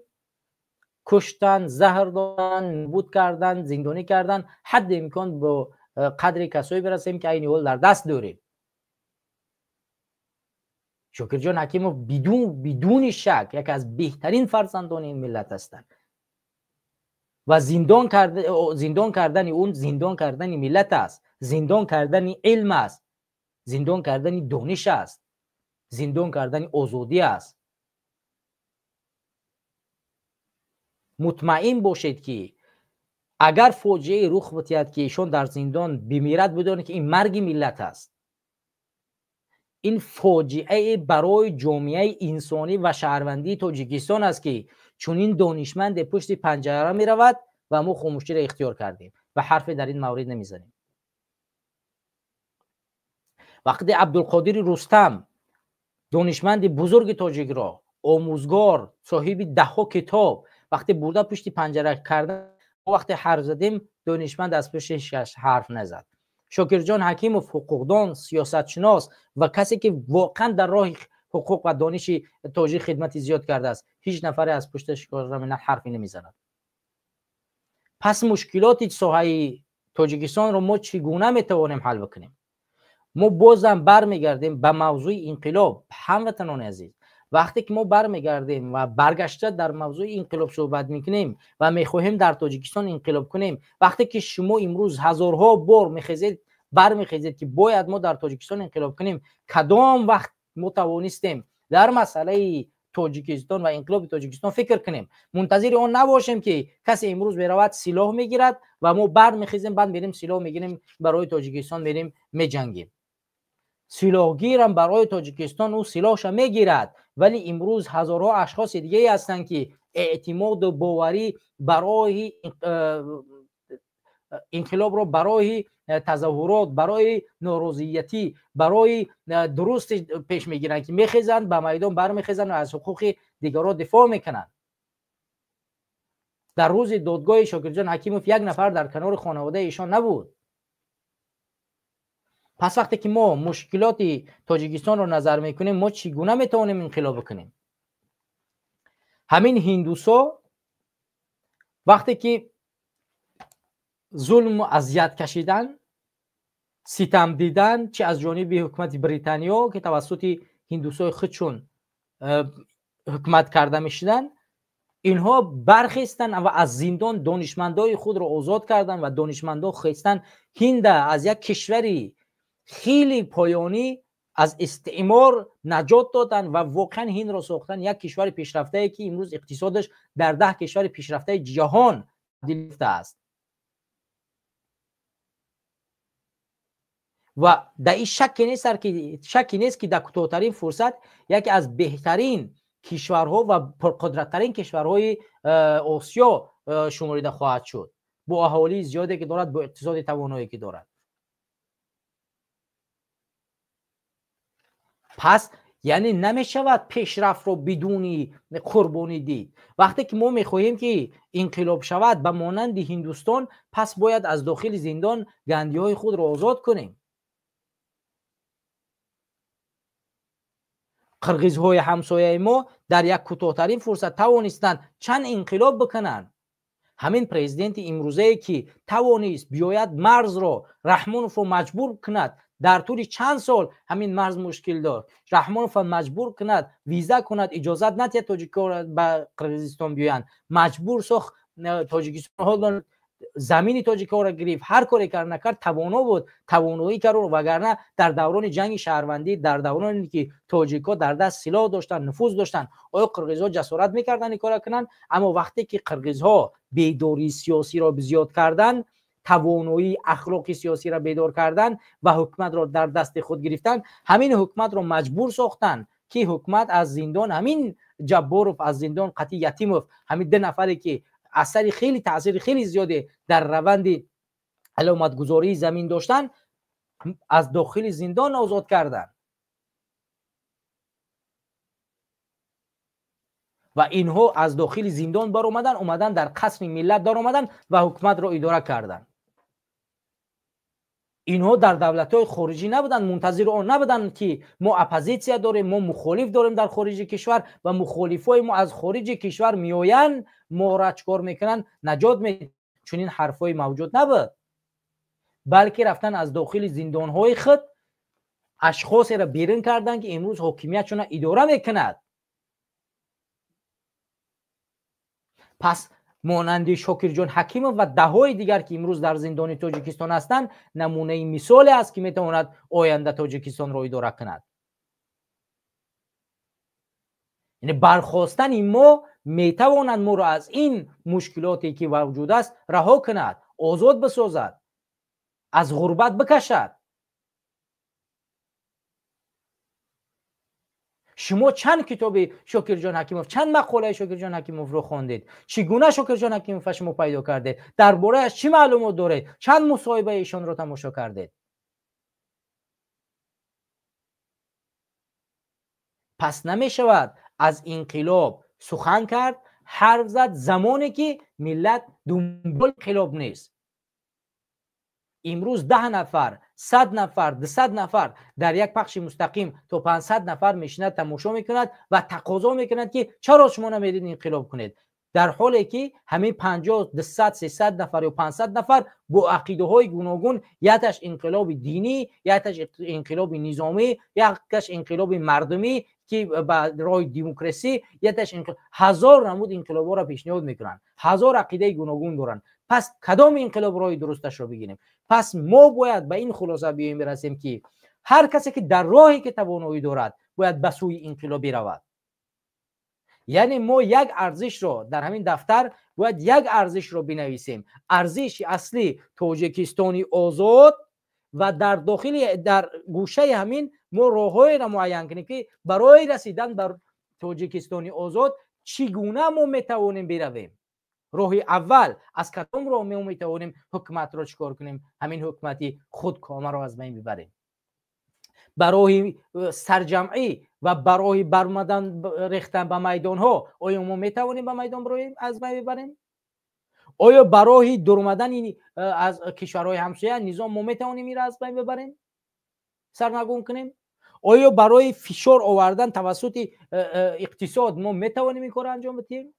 یا که به اصطلاح دیگرایی که به سود گگه مراجعت کردن و ما میتوانیم از طریق سود گگه امام علی رحمانوف کار کنیم؟ چارچوبش ببندیم، راه و روش ببندیم. هر کس با اندازه خود باید مبارزه ببرد، با توانایی خود مبارزه ببرد و برای که میتواند این کار انجام بدهد مبارزه باید ببرد. باید ما یکدیگر رو دلسرد نکنیم. منتظر آن باشد که از اروپا کسی میاد برای شما انقلاب کنه اشتباه است. من نمونه قرقیزستان رو برای شما زدم که در قرقیزستان رفتن از داخل زندان زندانیای خود رو کشیدن آوردن در سر قدرت شناندن. پس منتظر نباشید که اگر شما بخواهید در داخل وطن انقلاب شود پس انقلاب میکنید. روند انقلاب خیلی ساده است. در تاجیکستان نوروز را جشن میگیرند، در تاجیکستان سال نو میلادی را جشن میگیرند، در تاجیکستان هزارها جشن نمیفهمم جشن صده و فلان و فلان هزارها جشن را جشن میگیرند. نمیشود یک روز این جشن را ما جشن انقلاب اعلان کنیم. مثال میگیریم ما عین حال یک سالگه به نوروز را داریم یا که مثلا تقریبا چند ماهیگه به سال نو میلادی را داریم یا به روز استقلال کشور را به 9 سپتامبر را چند ماه دیگر داریم. یک روز را اعلان کنیم که مثال میگیریم روز 9 سپتامبر روز انقلاب. پس همگی از هر کشوری که هستیم به تاجیکستان برمیگردیم و جان خود را چکار میکنیم در خطر میگذاریم و همون روز در روز 9 سپتامبر که مردم در میدان میبراین و اون روز چکار میکنیم انقلاب میکنیم.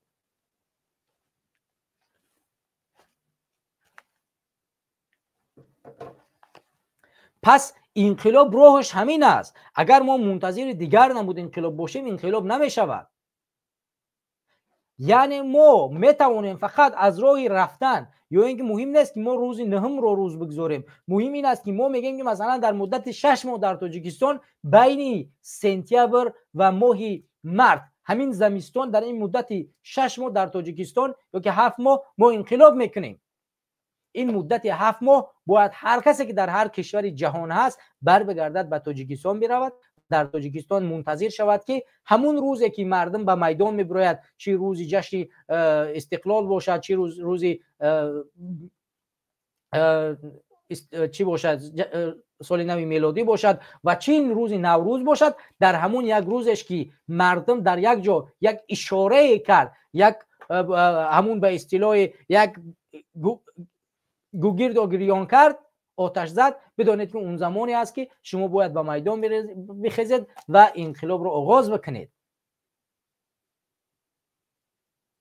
راه دیگری رسیدن برای انقلاب نیست. منتظر آن نباشیم که ما امروز میتوانیم از کشورهای مثلا همسایه یا اینکه اگم کشور دیگر مخالفان میان میدرویند. امروز کشور همسایه ما طالبان که یگانه کشوری است که زمینش به تاجیکستان امکانی در آمدن موجود است، در کجا دلیل اثبات کننده برای ما و شما میتید که ما میتوانیم توسط کشور بریم بدرویم؟ همین روز یک توسط کشور در اومدی صدم یکم دیویزیت را از اوجا خوک اکسان میکند. همین روز نیت کرده که رفتی اوجا در اومدی اموالی رحمانov همون زمان به طالبان میگه که بیاید ما بچه احمد شاه مسعود با تمامی طرفداراش از تاجیکستان خارج میکنم، سفارت به شما میتیم، شما رو به رسمیت میشناسم، اون نفرها را به دست من بسپار. خود همون کشور همسایه امکان داره هم تر بکشن و همیایی که بکی به اموالی رحمانov بسپارند. یعنی دلیلی اونه که تو میتوانی در همین جا مبارزه ببری و بر بگردی تاجیکستان رو آزاد کنی موجود نیست.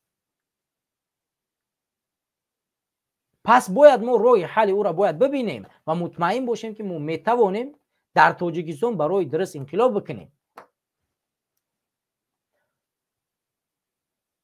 سعید آماده هستی پیوستت کنم؟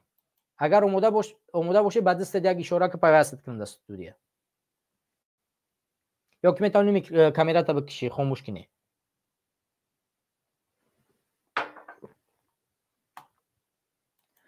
سلام علیکم سعید، بفرما میکروفون تا گیرون کنین صحبت کنین.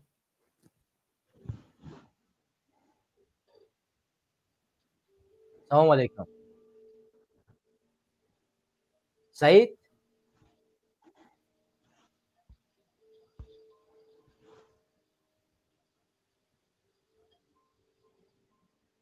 صدای ما هست سعید؟ سعید به نظر من اینا خارجین از نو داخلشین، صداتون نیست.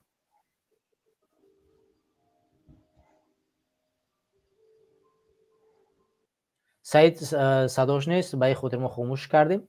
این مسئله ای است که مسئله انقلاب و ما این مسئله انقلاب رو بسیار جدی باید ببینیم. من مسئله دیگری را گفتم که به انقلاب نزدیک و در این مسئله گفتم که ما بیشتر صحبت بکنیم. ببینید عین حال در روسیه وابسته به مشکلات مهاجرت مهنتی یا سر و صدای جدیدی برآمد که کسانی که در کراکو سیتی اتهام کردن می شدن گویا که پیش از آنی که به اوج حمله بکنن و به نظرم اشتباه نکنم بختاوری چیز نشر کرده بود، گویا که یک آبی را نوشیدن که اون آب براشون جسارت داد و رفتن این عمل تروریستی رو انجام دادن. و علاوه بر این بازم امروز از پیروز یک اخباری نشر شد که چند نفر، یعنی 3 نفری که در یک حمله از جانب پلیسای روسیه بدون یگان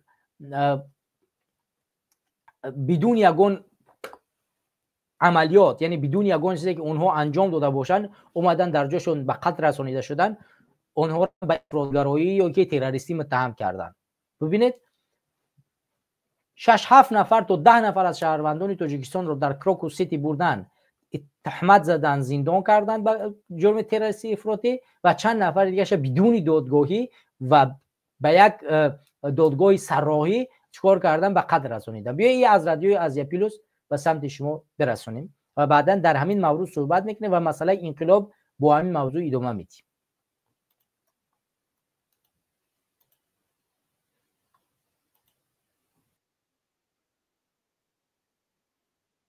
کشته شدند، اما پیوندانشان اصرار می‌ورزند. 3 جوان مهاجر تاجیک در روسیه با اتهام دست داشتن به تروریسم کشته شدند، اما پیوندانشان اصرار می‌ورزند که قربانیان تمایل افراطگرایی و گذشته جنایی نداشتند. دوی آنها یک پسر و یگانه نانآوران خانه بودند. ما پیگیری این قضیه شدیم.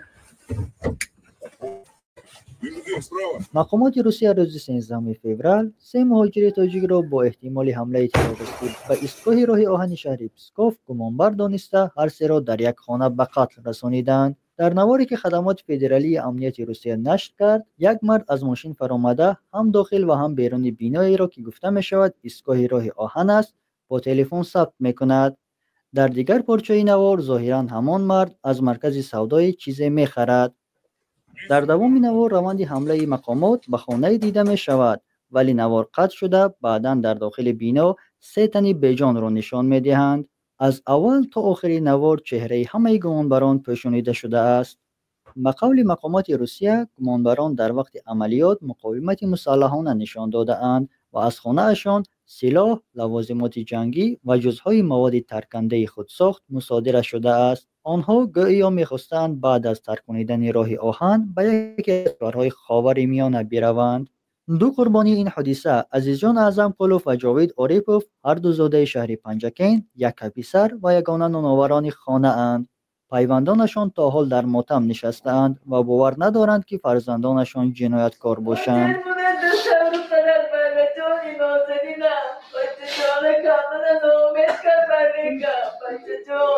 عزیزجان اعظم قلوف 23 سال داشت. او سال 2023 دانشگاه تکنیکی تاجیکستان را ختم کرده. به گفته والدانش از بس که کاری موافق نیافت، ماه اکتبر همان سال به مهاجرت رفت. در روسیه به کارهای گوناگون مشغول شده 6 ماه آخر در شهر پسکوف باررسانی میکرد. به قول شاهدان کارمندان مقامات عزیزجان اعظم قلوف را ساعت 1 شب 13 فوریه با بهانه سنجش حجت‌ها از نزد خانه اجاره‌اش بازداشت کرده اند. همکاران عزیزجان آن شب را با مادرش قصه میکنند. کار برآمده آمده بودیم که در نزد پدیز ماهانه عزیزجان داشتن و پرویرکا دکومنتов گفتن و عزیزجان دکومنتاشون نشان دادن. همه پتنت اونجا 6 ماه سپردگی بودیم. دکومنتاشون نشان додам, не надо проверять документы, گفته در ماشین بار کرده گرفته بردن. در حالی که مقامات روس میگویند جوانان کشته شده مقاومت مسلحانه نشان دادند، والدان تاکید دارند که عزیزجان به خدمت حربی نرفته بود و سلاح را استفاده برده نمیتوانست. پدر عزیز جان باور ندارد که پسرش به گروه جنایی همراه گردیده باشد و تاکید میکند که عزیز جان در گذشته جنایت صادر نکرده است و حتی در رفتار و کردار او تمایل‌های دینی را مشاهده نکرده اند. من راست یادم نماز هم نمیخوام بچه. این خیلی فقط فکرش کار بود و پول کار کند و بیاد زندگی سال پیش برد و تیامه زن تنفته و اگه خانه آباد کنه یک ماشین نخرم به همون نرفتند. مقامات روس ادعا دارند که گمانبران به خاور میانه فرار کردن میخواستند، ولی به گفته مادرش عزیز جان این تابستان باید به وطن برگشته و عائله برپا میکرده است. میگوید عزیز جان برای این کار هیچ سبب یا انگیزه نداشت و به جای شبهناکی هم نمیرفت. بچه من گناه ندارد، من 100% باوری دارم. همین روزا من 10 بار 12 بار زنگ زده بچه میپرسم تو در کجا، چیکار داشتی، چیکار کردی، تو کجا رفتی؟ وای سیگارت کش نبود، نوزکش نبود، عرق استفاده نمیبرد، نماز نمیخوند بچه من. همه وقت کار به داده شدگی بود. این مادر بعد 40 روز از مرگ فرزندش خبردار شده است، ولی تا حال داغدار است که جسدش را نمیدهند. تلاش پیوندان برای گرفتن جسد به نتیجه انجامیده است. شهر پنجکین در شمال تاجیکستان قرار داشته بیش از 300,000 اهالی دارد و اساساً با تاریخ و میراث فرهنگی و زیاییانش مشهور است. دلیل اشتراک زادگان این شهر در حوادث تروریستی و گروه‌های افراطی قریب رسانه‌ای نشده است. از این رو به تروریسم گمانبر شدن دو زاده شهر پنجکین ساکنان را در حیرت گذاشته است. جاوید آریپوف قربانی دیگری ترکت احتمالی در پسکوف نیست. به قول پیوندانش به ادبیات میل زیاد داشته، در محفل‌ها شعر قرائت می‌کرده و گاه سرود هم می‌خوانده است. جاوید 29 ساله خط کرده دانشکده پلی‌تکنیکی در شهر خوجند و پدر یک فرزند است. او در مکتب دانشگاه اعلیخوان بوده، زبان روسی را خوب می‌دانسته است. به قول والدانش جاوید تمایل افراط‌گرایی نداشت. قریب 10 سال در روسیه مهاجر بود. ماه نوامبر سال 2024 به تاجیکستان آمد، ولی به گفته والدان او را کارفرمای سابقش باز به پسکوف دعوت کرده در یک خانه مأمور گذاشت.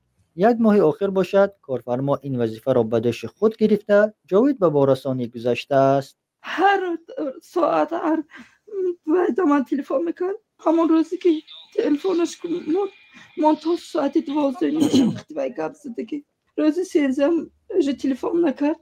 با همون کس که بستا که به تلفن کنیم که گفت که هم خیلی بچه تون گم ره دستف که برامده رفته بود دیگر نامد. بچه من در راهش راست بود. جاوید نیت داشته که پس از ماه رمضان همسر و دخترش را به پسکوف برد. به قول همسرش اگر او قصد حمله تروریستی می داشت چنین برنامه ریزی نمی کرد. همسرش می گوید که جاوید به جای شبهناک هم نرفته بود. در جای همین پریپیسکه میکردن. اگر وقتی که دستشون کلینت بسیار اومد و دستشون کار بزنید گلاسوایی یا ویدیو فرستنده میستادن. اقلا پریپیسکهاشون رو میخوندن مثلا که یا جوره هاشون که یا رئیساشون که گپ زدگی در آمده در جای هوایی خونده یگون جوبه شکاوت. این کار آدم در تیچین 5 روز 4 روز کردن نمیتونه. در ما از ماموریت تاجیکستان خواهش میکنیم که پیگیر این قضیه باشن و نشون در زمین ماند و دیگر تاجیکان نیز در اون مهاجرت عذاب نکشن.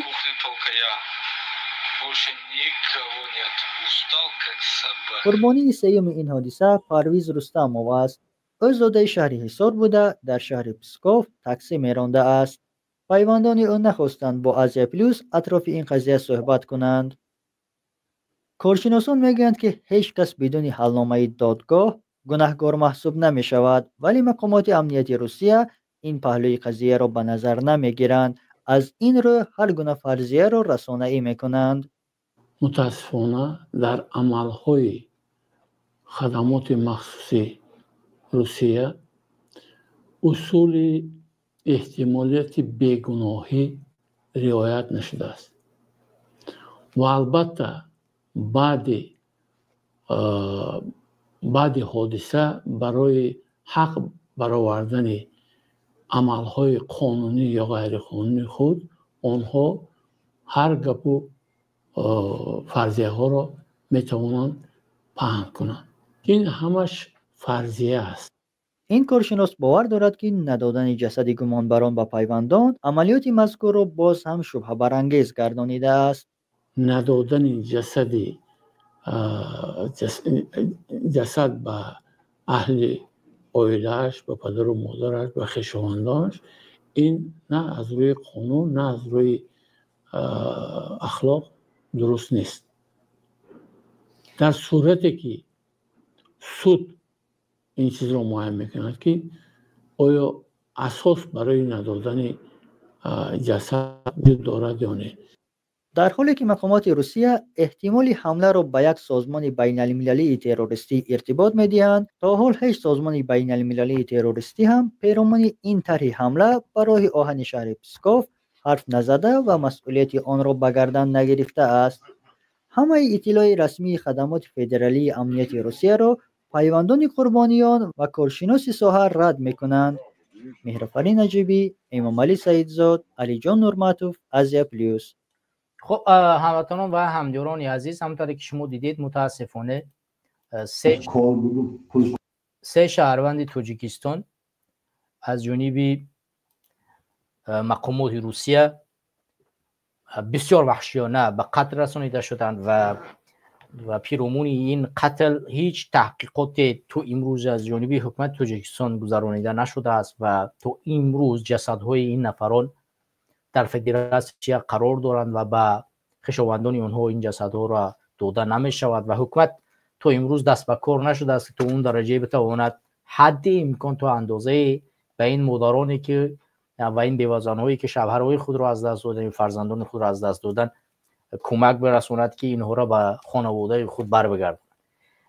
این قضیه از چی گواهی میدهد؟ از آن گواهی میدهد که ما در هیچ کشوری ارزش نداریم، یعنی یگان گونه احترام نداریم، چه روسیه باشد، امریکا باشد، اروپا باشد، نمیفهمم چین باشد، هر کشوری که باشد، یگانه جایی که با احترام باید داشته باشیم او تاجیکستان است.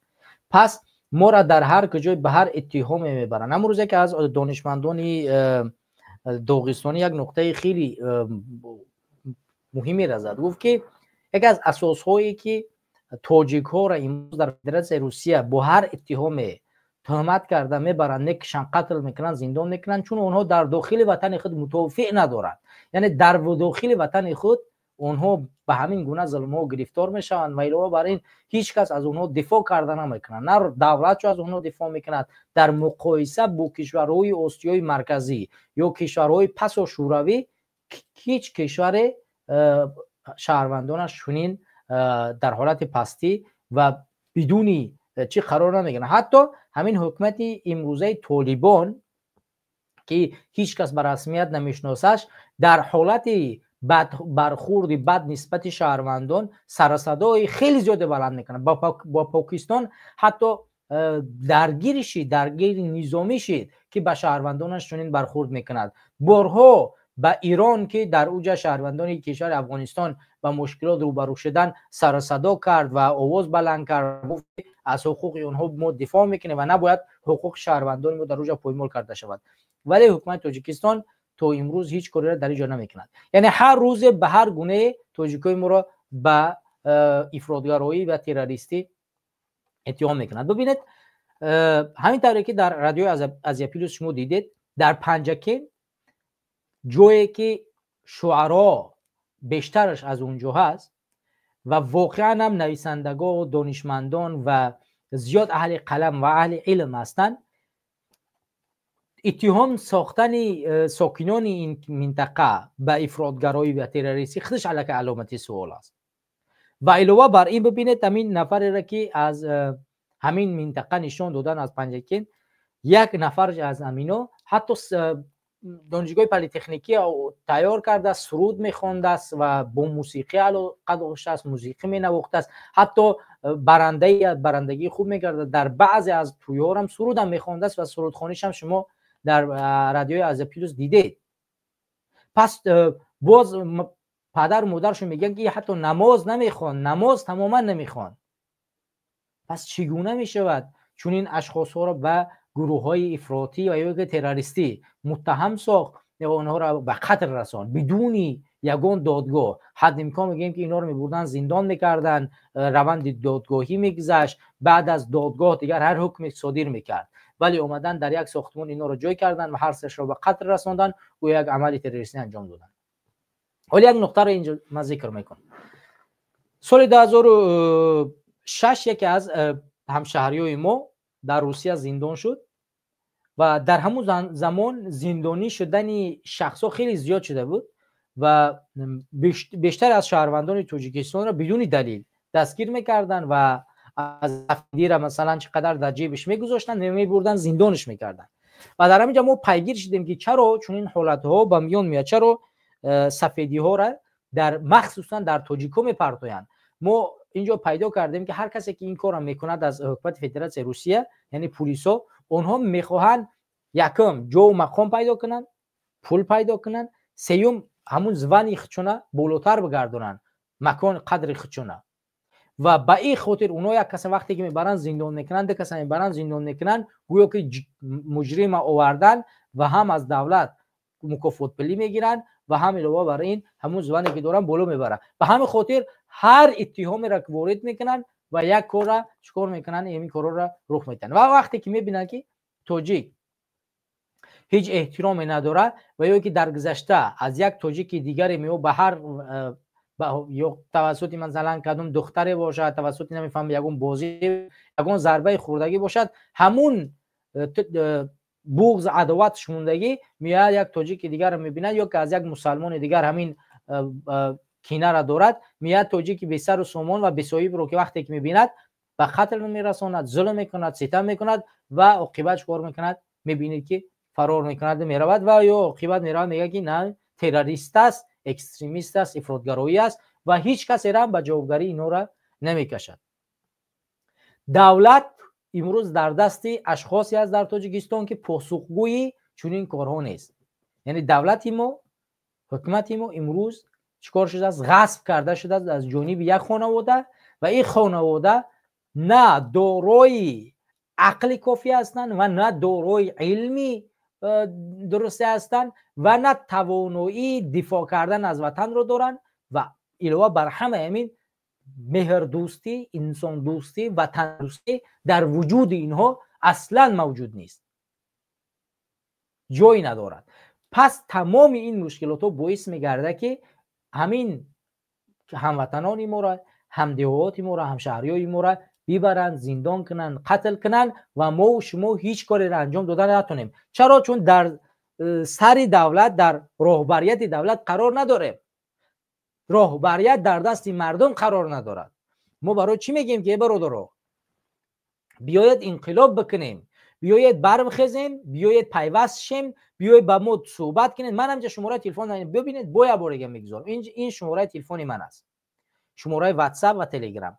من باز میگم اگر شما میخواید در تاجیکستان کاری درست را انجام بدید و من برای شما نقشه بکشم، برنامه بکشم و شما بتوانید در داخل تاجیکستان کاری را انجام بدید، بیایید پیوست شوید، بیایید در واتساپ برای من بنویسید، بگید من فلان خوندگیم، فلان کارا از دست میآید، من خدمت کردم، فلان کارا از دست میآید، من فلانیم، فلان کارا از دست میاد.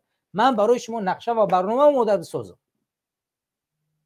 وقتی شما این کار را نمیکنید، پس منتظر اونی نباشید که شما میتونید در تاجیکستان یک انقلاب را به میان بیارید. دو برادر پیوست شدن، هر دو برادر رو پیوست میکنیم، برادر الماس و برادر آزادی. سلام علیکم برادر الماس و بیا برادر آزادی را اول صحبت کنیم، بعد برادر الماس به حضور ان شاء الله. برادر آزادی بفرمایید. سلام علیکم.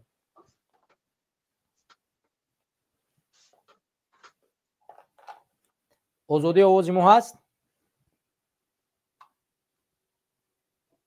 برادر من ازم قبلا به نام سعید در آمده بودن، اسمش نیست. اسم آزادی آواز ما هست؟ ولی مونش هم پایان پیدا شد و صحبت داره. سلام علیکم یه بار دیگه. علیکم سلام فرمان. واقعا هم خیلی درست قید کردی درباره شکرجان حکیموف. ما نمیتونیم یکم کادر تیور کرده، باید کاری بکنیم که همین کادرهای تیور مونه دست نتیم. باید اینا را در زندگیشون قدر کرد. باید اینا رو ما چون زودتر از زندان خلاص بکنیم. مردم تاجیک باید ما کاری بکنیم که این نفرها میتوانند که یگان کار بکنن. من نمیتونم کاری که اونها میتونن.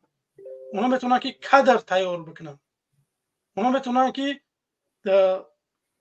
دانش ملکه مردم رو به سطح جهانی با برام برسونن.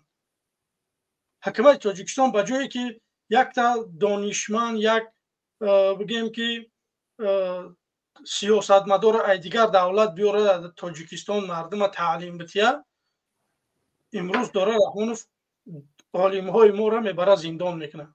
برای چی؟ برای که باید این فرزنده که گنگک شه باید بیاره سری قدرت. باور کنید در پارلمان چند آدم نمو 30 چند نفر بودن، 32 کسان، 33 کسان، یگان تا اوی بگیم که اعتراض نکرده است، نگفته است که نخو شما یگان تا چنین همه رستم نباشه. من مطمئنم که مرده های شما از رستم بهتره، همون نفرایی که اونجا شتگیه. نخو شما چنین رستم نباشه. وقتی شما چنین رستم نیسته، نمایندگی مردم دوره، شما استعفا بدین برین. اکثریت همین نفرها را من ندیدم بگیم که چهره هاشونه اینا برویان یک بار بگیم که نشان بتین چون اینا چه خیلی اومدین نامزدی بگیم که نامزدی مردم شدگن در پارلمان. وقتی که درد مردم گفته می شود، وقتی درد مردم در پارلمان گفته نشود، برای چی شما در اونجا رفته شیشته معاش تنها میگیره و خلاص؟ این خیلی نفرها در کار نیستن. باید چند شهر ناحیه است، هر یک شهر ناحیه یک نفر باشه در پارلمان. باید که تصمیم این همه کسا بگیرن. 4 نفر نمیدونم یک جای خودشون آوردگی موندگی هم یک چیزی که نمیگن گپ شما درسته. شما برای چیه؟ شما برای نمایندگی مردم رفتی. وقتی که مشکلی مردم شما یک قانونی درست نمیبراره برای مردم، شما چیکار میکنید در اونجا؟ به همین خاطر ما باید مردم شریف تاجیکستان باید ما سرجم بشیم، باید ما کار بکنیم، بیایم مردم خارج داخل نمیدونم مهاجر مخالف هممون یک کار بکنیم که یک قدم پیشتر بریم یک کاری بکنیم، در زندان بشکنیم و این برادرها را بگیم از زندان آزاد بکنیم. چندین نفرهایی هست به مثل شاکر جان حکیموف که بگیم که باسوادن میتونن که یگان کار بکنن. متاسفانه امروز ما در اروپا مخالفین، مهاجرا در روسیه، اون نفرهایی که در داخلن، یک نفر صدا بلند نمیکنن، نمیگه که همین نفرها را برای چی زندان میکنه. شاکر جان حکیموف که یک آدمی بود که بگیم گاه طرفداری ایمه حکومت هم میکرد. شما نباید که این خیلی نفرها را برای زندان بکنید. به جایی که اون انسان یک بگیم یا اونیورسیته بتی، یک مدرسه بتی، بگوی که برادر عزیز تو با سوادی اینجا بگیم تعلیم بتی، اینا میگیرن میبرن، نه برات چیکار میکنن؟ زندان میکنن، کار میکنن که مردم بی سواد بشه. وقتی مردم بی سواد باشه، اینا دیگر چه خیلی که بخواهن همون خیلی حکومت کردن میگیرن. به همین خاطر باید ما مردم کاری بکنیم که یک جا بشیم، یک کاری بکنیم، بریم یک روز پیش بریم انقلاب بکنیم. ما برای انقلاب بسیار سخنها میگیم، گپ میزنیم، میبریم در برنامه صحبت میکنیم. متاسفانه چی نفرهایی که ما میخواهیم متاسفانه برای من کم است که من مثال خزم یگان عملیات نشان بدیم در تاجیکستان که من چی کارها میکنم. طور مثال میخوام که یگان پلاکت رحمانوف کریست بکنم. وقتی که من یک چیز میگم با مردم که مثال پلاکت های رحمانوف در بگیم تراسه ها زدگی میره بگیم کریستش مینی، یا که یک کراسکه میخری کراسکش مین روشه، یا که استعفا رحمانوف مینیسیده همون. مثال اگر مردم همین کارا که کرد، مردم داخل میفهمه که بگیم که مردم موز نشید با مخالفین هم پیوستگی دارن، تمام уже مردم داخل уже بیدار شدن میگیره. وقتی که ما یک گروه میدرویم داخل تاجیکستان уже مردم میدونن که ایدم کی باید بخیزه.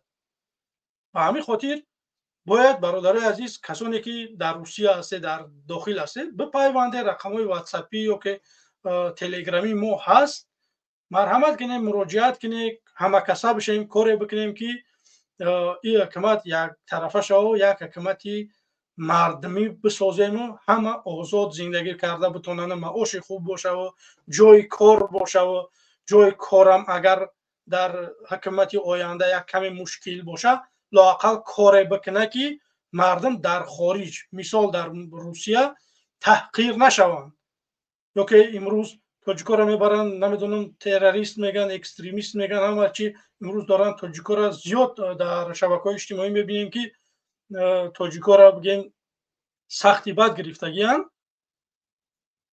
باید ما کار بکنیم که لااقل همون انسان ها اگر جنایتکاران باشه باید یک وکیل تاجیک در اونجا برود تا همون سری سودچه بگیم قطعیش باشه حمایت بکنه پشت یک همون مهاجر پلش به قدر بگیم خودش نه بوجه تاجیکستان بگیم که مهاجران چرخ میتین شما نه فابریکا داری نه زواد داری نه یگون چیز داری که بوجه دولت 70% قریب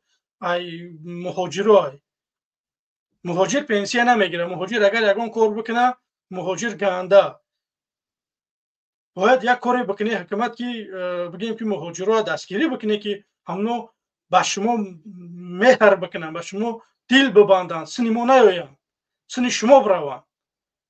اگر همین حکومت طرز مثال جای کار باشه سویت باشه همه چیز باشه ما همینجا اگر برویم بگیم که همین چیزا نیستن همین مردم کور نیستن اخی میبینن که اینا دروغ گفتن میرن میگن رحمان خوبه.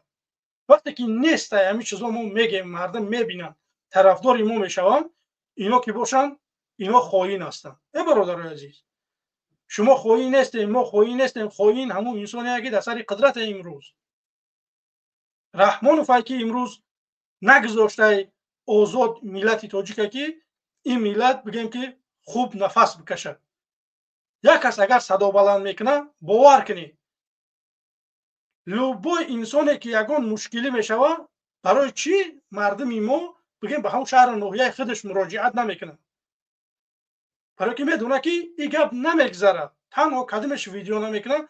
محترم جناب عالی اگه شما یا هیله کنی همین قضیه ما را ببینه که دیگه همه کار واسه رحمانوف نباید باشه. شما ناحیه داره ولایت داره اینا یاد مراجعت کنی.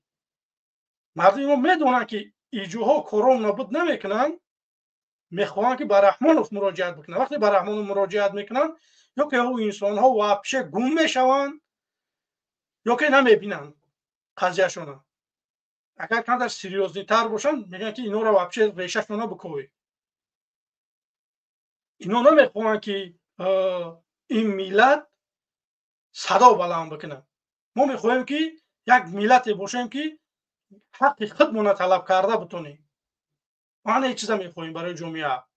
و همین خاطر مردم بی‌طرف نباشه بگیم که آبونه شوه در برنامه‌های ما بگیم لایکاتون بگذاره برادرای عزیز. ما برنامه وقت جدا میکنیم برنامه میکنیم واقعا هم بگیم که بیننده ها دارن کم شده است. یعنی ما را 50 در 50 قریب بازی 40 در 60 بگیم ما تماشا دارن 40% روسیه 60% تاجیکستان. و همین خاطر برادرای عزیز لایکاتون بمونه آبونه بشه. رقم‌های تلفن‌های مخالفین هست بپیونده با ما هم صحبت بشیم. ما برادر هستیم باید یک کاری بکنیم که ترم آزادی میخواهیم منم آزادی میخوام. پدر و مادر ترم سوید نداره پدر و مادر منم نداره. پدر و مادر تام رای درست نداره پدر و مادر منم رای درست نداره. مکتب کودکی تو نداره مکتب کودکی منم مکتب نداره. به همین خاطر باید ما کاری بکنیم که این مشکلی‌ها را برای برطرف کردنش باید ما یکم رحمانوف برطرف بکنیم که پسان بعد با این مشکلی‌ها را ما حل کرده بتونیم. تنها حکومت آینده این چیزا را میتونه که این مشکلی مردم حل بکنه. این رحمانوف هیچگاه مشکلی این ملت حل نمیکنه این حل نخواهد کرد. همین گفتنی بودم برادر عزیز. زنده و سلامت باشی برادر، زنده و سلامت باشی. تشکر که در برنامه داخل شدید صحبت کردین. خدا نگهبان. زنده و ما سلامت باشی. ما ان شاء الله که همین که اگه مخالف برنامه کنم ما میخوایم که برای فکر نظرمون بگیم. باید نمیدونم من مردمی که در اروپا ان لااقل شما برای صحبت بکنید برادر عزیز. بخاطر من در چه حیران میشم که امروز چی وای است که چی یک نفر زنگ زد چی گپ است که مردم مخالف امروز در اروپا بگن در برنامه‌های همدیگر نیستن. برادر عزیز ما اگر خدمون برایم در برنامه خدمون صحبت بکنیم باور کنیم جمهوری محاکمت ما کجا برسه با مهاجر با یک آدم دیگر بگیم دعوت کردن. ما زیاد هستیم متاسفانه بگیم که مردم نمیدونم یا که در قفای کارشونن یا که میگم منم خیلی بیکار که بگیم که میخوام که فقط صحبت بکنم با مردم. من دعوت میکنم بازم یه بار دیگه که مردم بی‌طرف نباشه، بیای بگیم در برنامه فعال باشه. لایکا را بمونه برادر عزیز. لایکا سبب زیاد شدن بینندگان ما و شما میگرده. خب باقی خدا نگهبان. سلام علیکم. زنده و سلامت باش برادر الماس. تشکر برادر الماس. پیوسته ان شاء الله با صحبت بفرمو آزادی اگر صحبتی داشته باشی. آزادی صداش نیست. دوستان عزیز و هموطنان عزیز، روند انقلاب همین گونه آغاز پیدا میکنه. یعنی در قدم اول ظلم از حد حدود میگذره، یعنی از حد حدود میگذره، مونوپولی زیاد میشه. خب یعنی تمام ساحه مونوپولی کردن میشه. فشار حد اکثری بالای مردم بیشتر میشه. یعنی تمام جامعه شهروندی، روزنامه‌نگاران، خب حقوق شناسا، تمام اینا برده پشت پنجره جامعه شهر پشت پنجره برده میشن یا اینکه کشته میشن به اصطلاح. مخالفان سیاسی که کاملا از کشور برده میشوند. تمام جامعه وقتی که اینو در ساحه یعنی در جامعه هستن، مردم کم امید میکنه و فضا را میبینه که نید شاید از حاکمیت وابستگی نیست. اما وقتی که همینو از بین میروه که الکی در تاجیکستان از بین رفتن، بعد شروع میشه فضای دیم. فضای دیم چی است؟ فضای دیم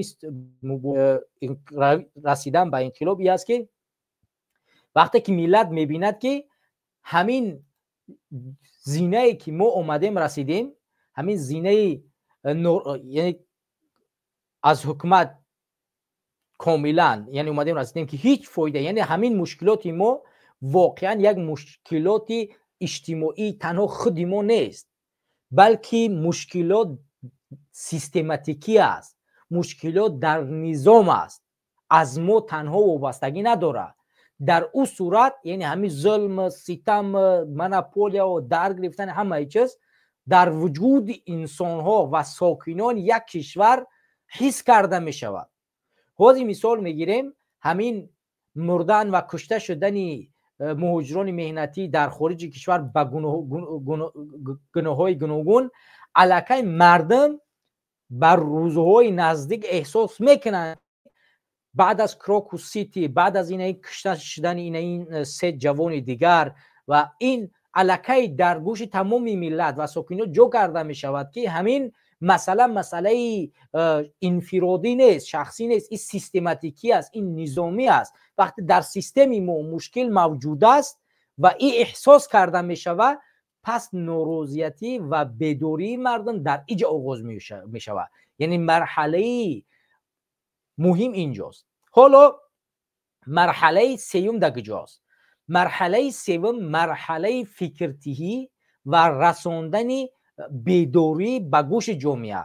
یعنی حاضر تاجیکستان در مرحله دقیقی که باید احساس بکنه که همین مشکلات اجتماعی و فردی شخصا نیست. یعنی یک مشکلات فردی یک خانواده نیست که فرزند شد در روسیه به فلان جرم کشته می شود. یعنی این مشکلات فردی آنها نیست.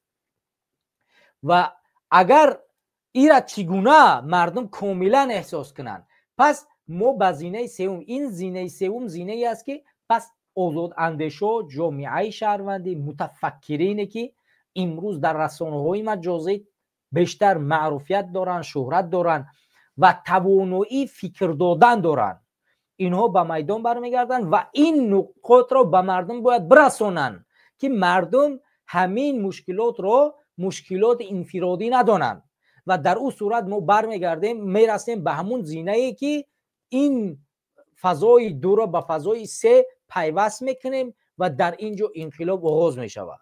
ما در قدم اول داشتیم که حکومت ظلم را زیادتر میکرد، مناپولیا میکرد، تمام سوال را زیر نظارت خود میگرفت، سیاسیون را از بین میبرد، مخالفت را در داخل تاجیکستان کاملا زیر نظارت میگرفت یا اینکه کاملا زندان میکرد، بیرون میکرد و تمامی رسانه ها زیر نظارت خودش میگرفت، روزنامه‌نگارای آزاد فکر آزاد روشن را زندان میکرد، جامعه شهروندی و اینستیتوت ها را کاملا از بین میبرد و این طریقتی فضا را از بین کاملا میبرد و فضا را کاملا میبندد. پس در اینجا ما برمیگردیم به مسئله فضای رشته دوم شروع میشود و در ساحه دومش اینجا درک مشکلات که انفرادی نیست. اگر ما از همینجا بر آمدیم که همین ناپولی، ناداری و قتل کشتار نسبت هر یک ساکن یا که ظلم کردن این چیز انفرادی نیست، این سیستماتیکی است و اگر ما به این خلاصه اومدیم رسیدیم و ملت اومد به این خلاصه رسید، پس انقلاب نزدیک می شود. این رو به ملت کی میرساند؟ ما به مرحله سوم میرسیم. آزاد اندیشانی که امروز در خارج کشور قرار دارند و توانایی فکر دادن و توانایی گفتن حقایق و رسانیدن حقایق به دوش این مردم هست و اگر این نقاط را ما رساندیم پس مطمئن باشید که انقلاب نزدیک است و انقلاب صورت میگیرد. بر اساس همین مطمئن باشید که ما در روند رسیدن به یک انقلاب در تاجیکستان قرار داریم. این رو دور نبینید.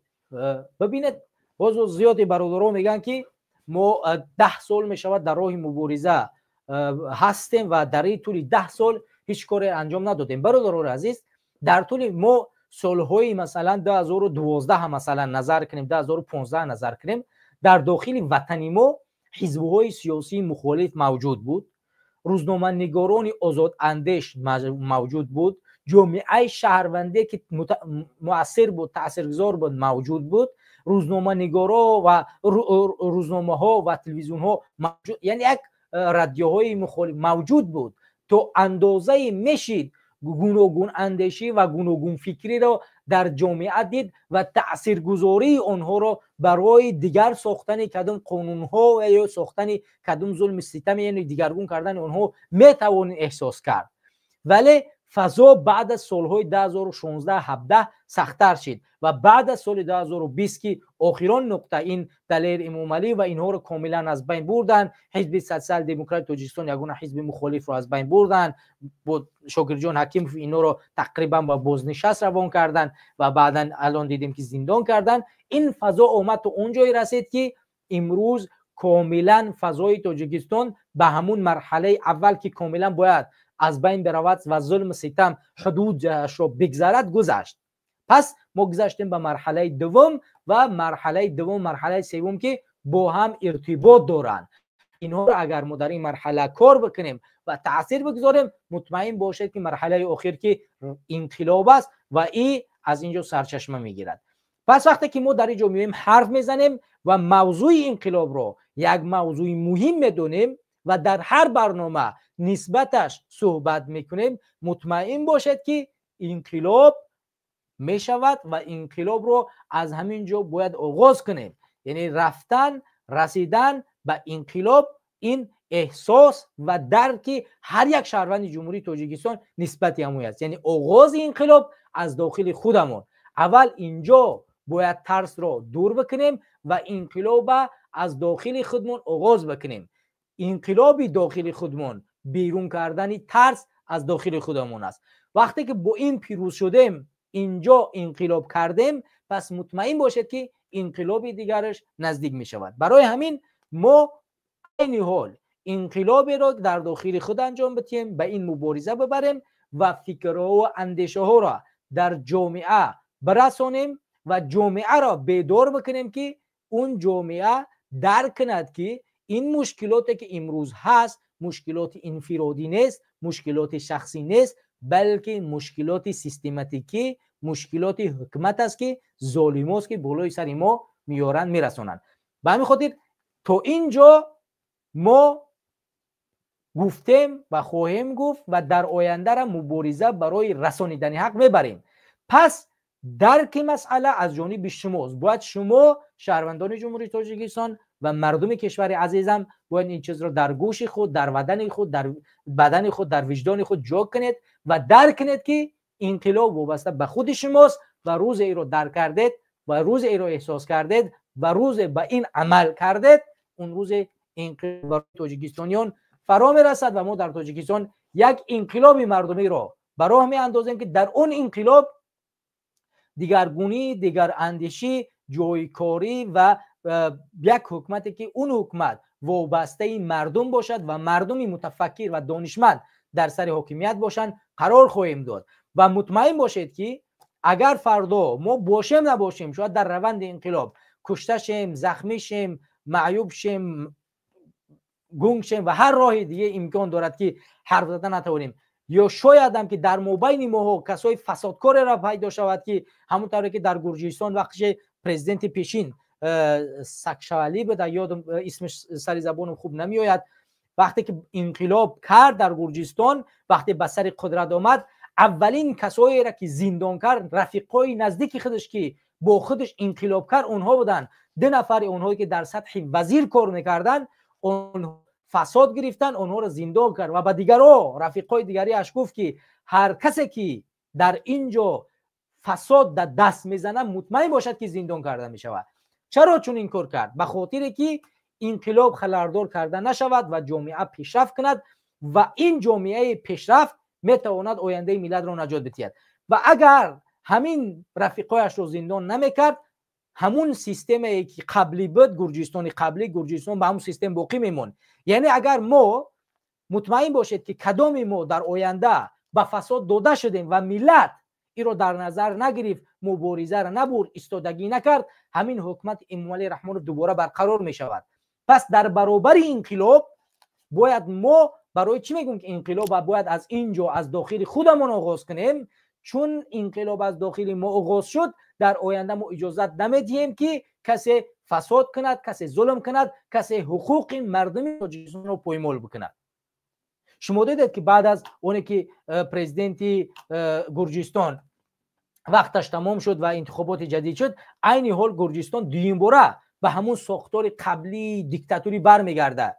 چرا؟ چون مردمش از اون بیداری دور رفت و فکر کرد که الکی آزادی را در دست آورده است. وقتی که پرزیدنت پیشینش که برای یک گرجستانی آزاد مبارزه برد، حاضر در زندان است و آزادی بیان آیسته آیسته داره از بین میرود و بازم حکومتش طرف استبداد، ظلم و این طرف داره میرود. یعنی چرا؟ چون مردم در آخر اومد بازم در بری کسایی نایستاد، اشخاص کسایی نایستاد که چیکار کنن؟ انقلاب کنن. مقایسه گرجستان با قرقیزستان در این است که وقتی در قرقیزستان اتنبویف از پرزیدنتی وقتش تمام شد کنار رفت، در جایش جونیبک یعنی یک نفری نزدیک خودش را با پیشنهادش آورد، رئیس حزب آورد، در سر قدرت ماندش. بعد از 1 سال 2 سال وقتی که انتخابات پارلمانی شد و جونیبک در اینجا خیانت کرد و پارلمان آوازهایش را توسط پل خرید، این انتخاباتی که با پل خریده شده بود ملت قرقیز ایران نپذیرفت و برخواست جونیبک را از قدرت گرفت و این نفر نو جباروف را به قدرت آورد. اما گرجستان چون این کار را انجام داده نتوانست. برای همین گرجستان داره طرف استبداد میرود و قرقیزستان در ساحه اصلاحات برای بهتر ساختن وضعیت کشورش و برای مردم سالاری داره طرف پیشرفت میکنه، اوست میرود. پس مشکلات از اینجا آغاز میوه، از فکر ما، اندیشه ما و انقلاب در وجود ما. اگر ما انقلاب رو در وجود خود جای کردیم، پس مطمئنا که باشید که ما هر روز ما بهتر بهتر بهتر میرود. همون روزی که ما فکر کردیم که ما به این ساحه رسیدیم، ملکه دیگه تمام انقلاب شد، فکر دیگرگون شد، حکمت ما حکمت مردمی است و هیچ کس به ما ظلم نمیکنه، تمام، همون روز همون حکمتی که در طور سری ما هست همون ظلم می شود دوباره. پس باید انقلاب و حق طلبی در وجود ما از همون اول تا آخر تا انتها باید باشد. یعنی ما این را باید پرورش بدیم در وجود هر تاجیکستانی. پس مطمئن باشید که انقلاب نزدیک است و انقلاب می شود و انقلاب بدون شک می آید و انقلاب از بین نمی رود. و اگر که انقلابی که ما در وجود خودمون جای نکردیم و در وجود فقط 10 نفر 100 نفر 1000 نفر ساکنان تاجیکستان بود، مطمئن باشه که ملت دویم باره به نابودی می رود، ملت دویم باره از بین می رود و انقلاب از بین می رود و این نفرانی که بیرن و آزاداندهشن و مثل گی در گذشته هزارها پشت پنجره رفتن، ما شکر جان حکیم فرانمونه مثال زدیم، همین گونه هر کسی پشت پنجره برده می شود و باز یک حکومت استبدادکار و یک حکومت ظالم، یک حکومت وحشی به سر قدرت میاد، باز برای این ملت ظلم و ستم میکند. پس همدیاران و هموطنان عزیز، ما برای بهتر ساختن وضعیت انقلاب را از داخل خود آغاز میکنیم و برای آینده مبارزه میبریم. پیشنهاد اولی است که ما همین ترس را از خود کنار بگذاریم. ما آغاز بکنیم به آموزش حقوقهای شهروندی. یک شهروند در یک کشور چه حقوق دارد؟ ما حقوقهای خود را تا زمانی که ندانیم اون ترس را از وجود خودمون دور نمیکنیم و انقلاب را در داخل خودمون جاری نمیکنیم. اولا حقوقهای شهروندی خود را بدانیم. این یک نکته. نکته دیگه، همین فکرهایی را که ما در داخل خودمون جا کردیم و انقلاب رو انجام دادیم، پس برای انقلاب کردن در داخل فکر دیگر را تلاش بورزیم. هر لحظه ای که ما توانستیم جلب کنیم و فکرها را در دل مردم، در وجدان مردم جا کردیم که مردم انقلاب روی فکری را در داخل خود جای کردن، ترس را کنار گذاشتن و اون زمانی است که ما به انقلاب اصلی که در تاجیکستان دگرگونی به میان می آید به دست میاریم. به همین خاطر ما وقت طولانی نمی کنیم دوستان و هموطنان عزیز، تقریبا 1 ساعت 57 دقیقه در پخش مستقیمیم. همدیران برنامه رو لایک بگذارین، کامنتاری بنویسین یا که نظریات بنویسین در زیر نواری ما و کوشش کنین که برنامه بیشتر پخش شد. من وعده دادم که همیشه در برنامه کوشش میکنیم که در موضوع انقلاب بیشتر صحبت کنیم، اگرچه این موضوع طولانی تر است، فکرها را یوری دید، فکر بیشتر می شود و این موضوع ها را ما چندی بیشتر صحبت میکنیم. ولی از همه مهم این است که همدیاران و هموطنان عزیز باید شما ما را دستگیری بکنین تا اینه که این فکر را فراتر کنیم از این چیزی که در یک سامانه مجازی است. این فکر باید در قلب‌های مردم ریشه بدونه. فکر بیداری سیاسی باید در تمامی مردم جهان موجود باشد و مخصوصا مردم تاجیکستان که امروز به ظلم ستم آغشته هستند. به همین خاطر ما و شما همدیاران و هموطنان عزیز باید چیکار کنیم؟ باید در قدم اول مبارزه ببریم، در قدم اول در مقابل این ظلم و ستم بایستیم. همدیاران و هموطنان عزیز، برنامه ما خیلی طولانی شد، وقت شما را نمیگیرم و همونطوری که شما دیدید دیگه تقریبا 2 ساعت شد. اگر چیزی رو که ذکر نکردیم انشالله با برنامه بعدی ذکر خواهیم کرد و کوشش میکنیم که بیشتر در حضور شما قرار بگیریم و برنامه دیگری را انجام بدیم و تشکر میکنم که طول تقریبا 2 ساعت تحمل کرده صحبت‌های ما رو سخت گفتیم، سنگین گفتیم و شاید هم که در کجای کسی شما را شاید رنج آورده نباشیم. از همه شما عذر میخوایم همدیاران و هموطنان عزیز.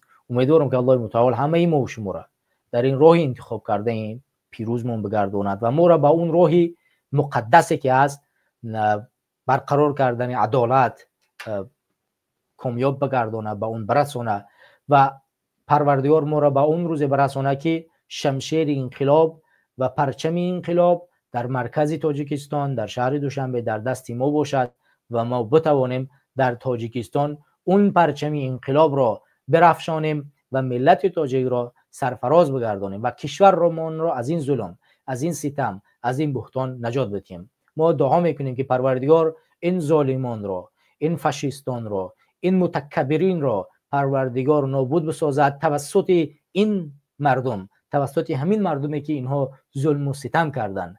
پروردگار را، مردم تاجیک را از این ظلم و ستم، از این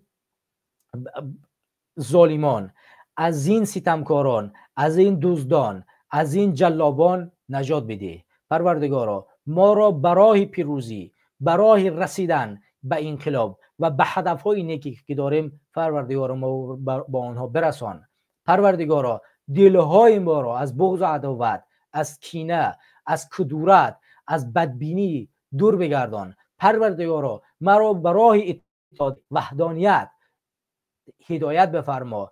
پروردگارا تمام مخالفان را در یک صف نگاه بدار و در تحت یک پرچم نگاه بدار و آنها را به سوی یک تاجیکستان آزاد شرفمند بگردان و برای تاجیکستان آنها را پروردگار حفظ بنما و هر کسیش که پروردگار نیتی نیکی برای خدمت این ملت دارد پروردگار به نیتش برسان.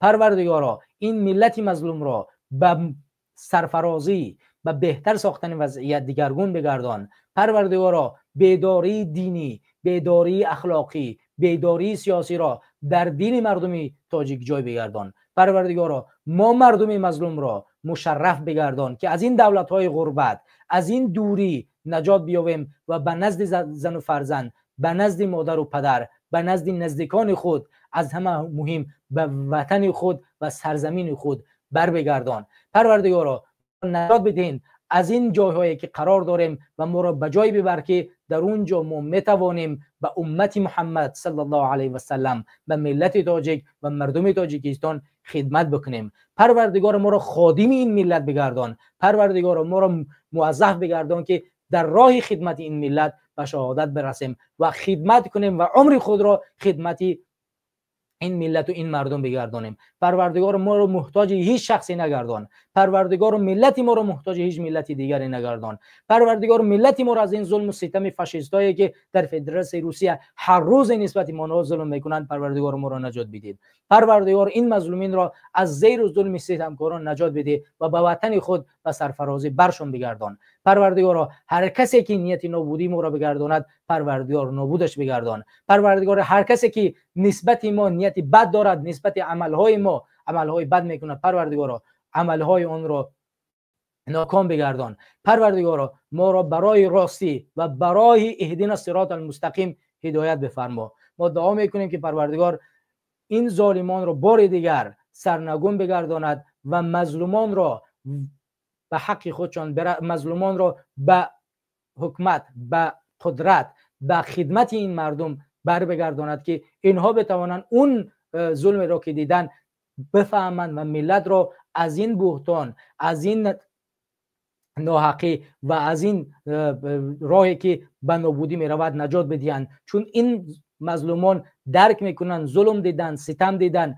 پستی را دیدن و درک میکنن که مظلومی چیست، درک میکنن که جای پستی چیست، درک میکنن که وظیفه داری چیست. چون اینها هم خیانت دیدن، اینها هم ظلم دیدن، اینها هم ستم دیدن. پس اینها را به اون جای برسان که توانایی خدمت کردن این ملت را دارن. پروردگار همه ما و شما را نگاه باشد، در امانش حفظ کند و ظالمان را نابود بفرماید. من شما را به خداوند میسپارم تا برنامه دیگر. پروردگار همه شما را حفظ کند و دهان شما، جان شما، سلامتی شما را پروردگار در امانش نگهبان باشد. السلام علیکم و رحمت الله و برکاته.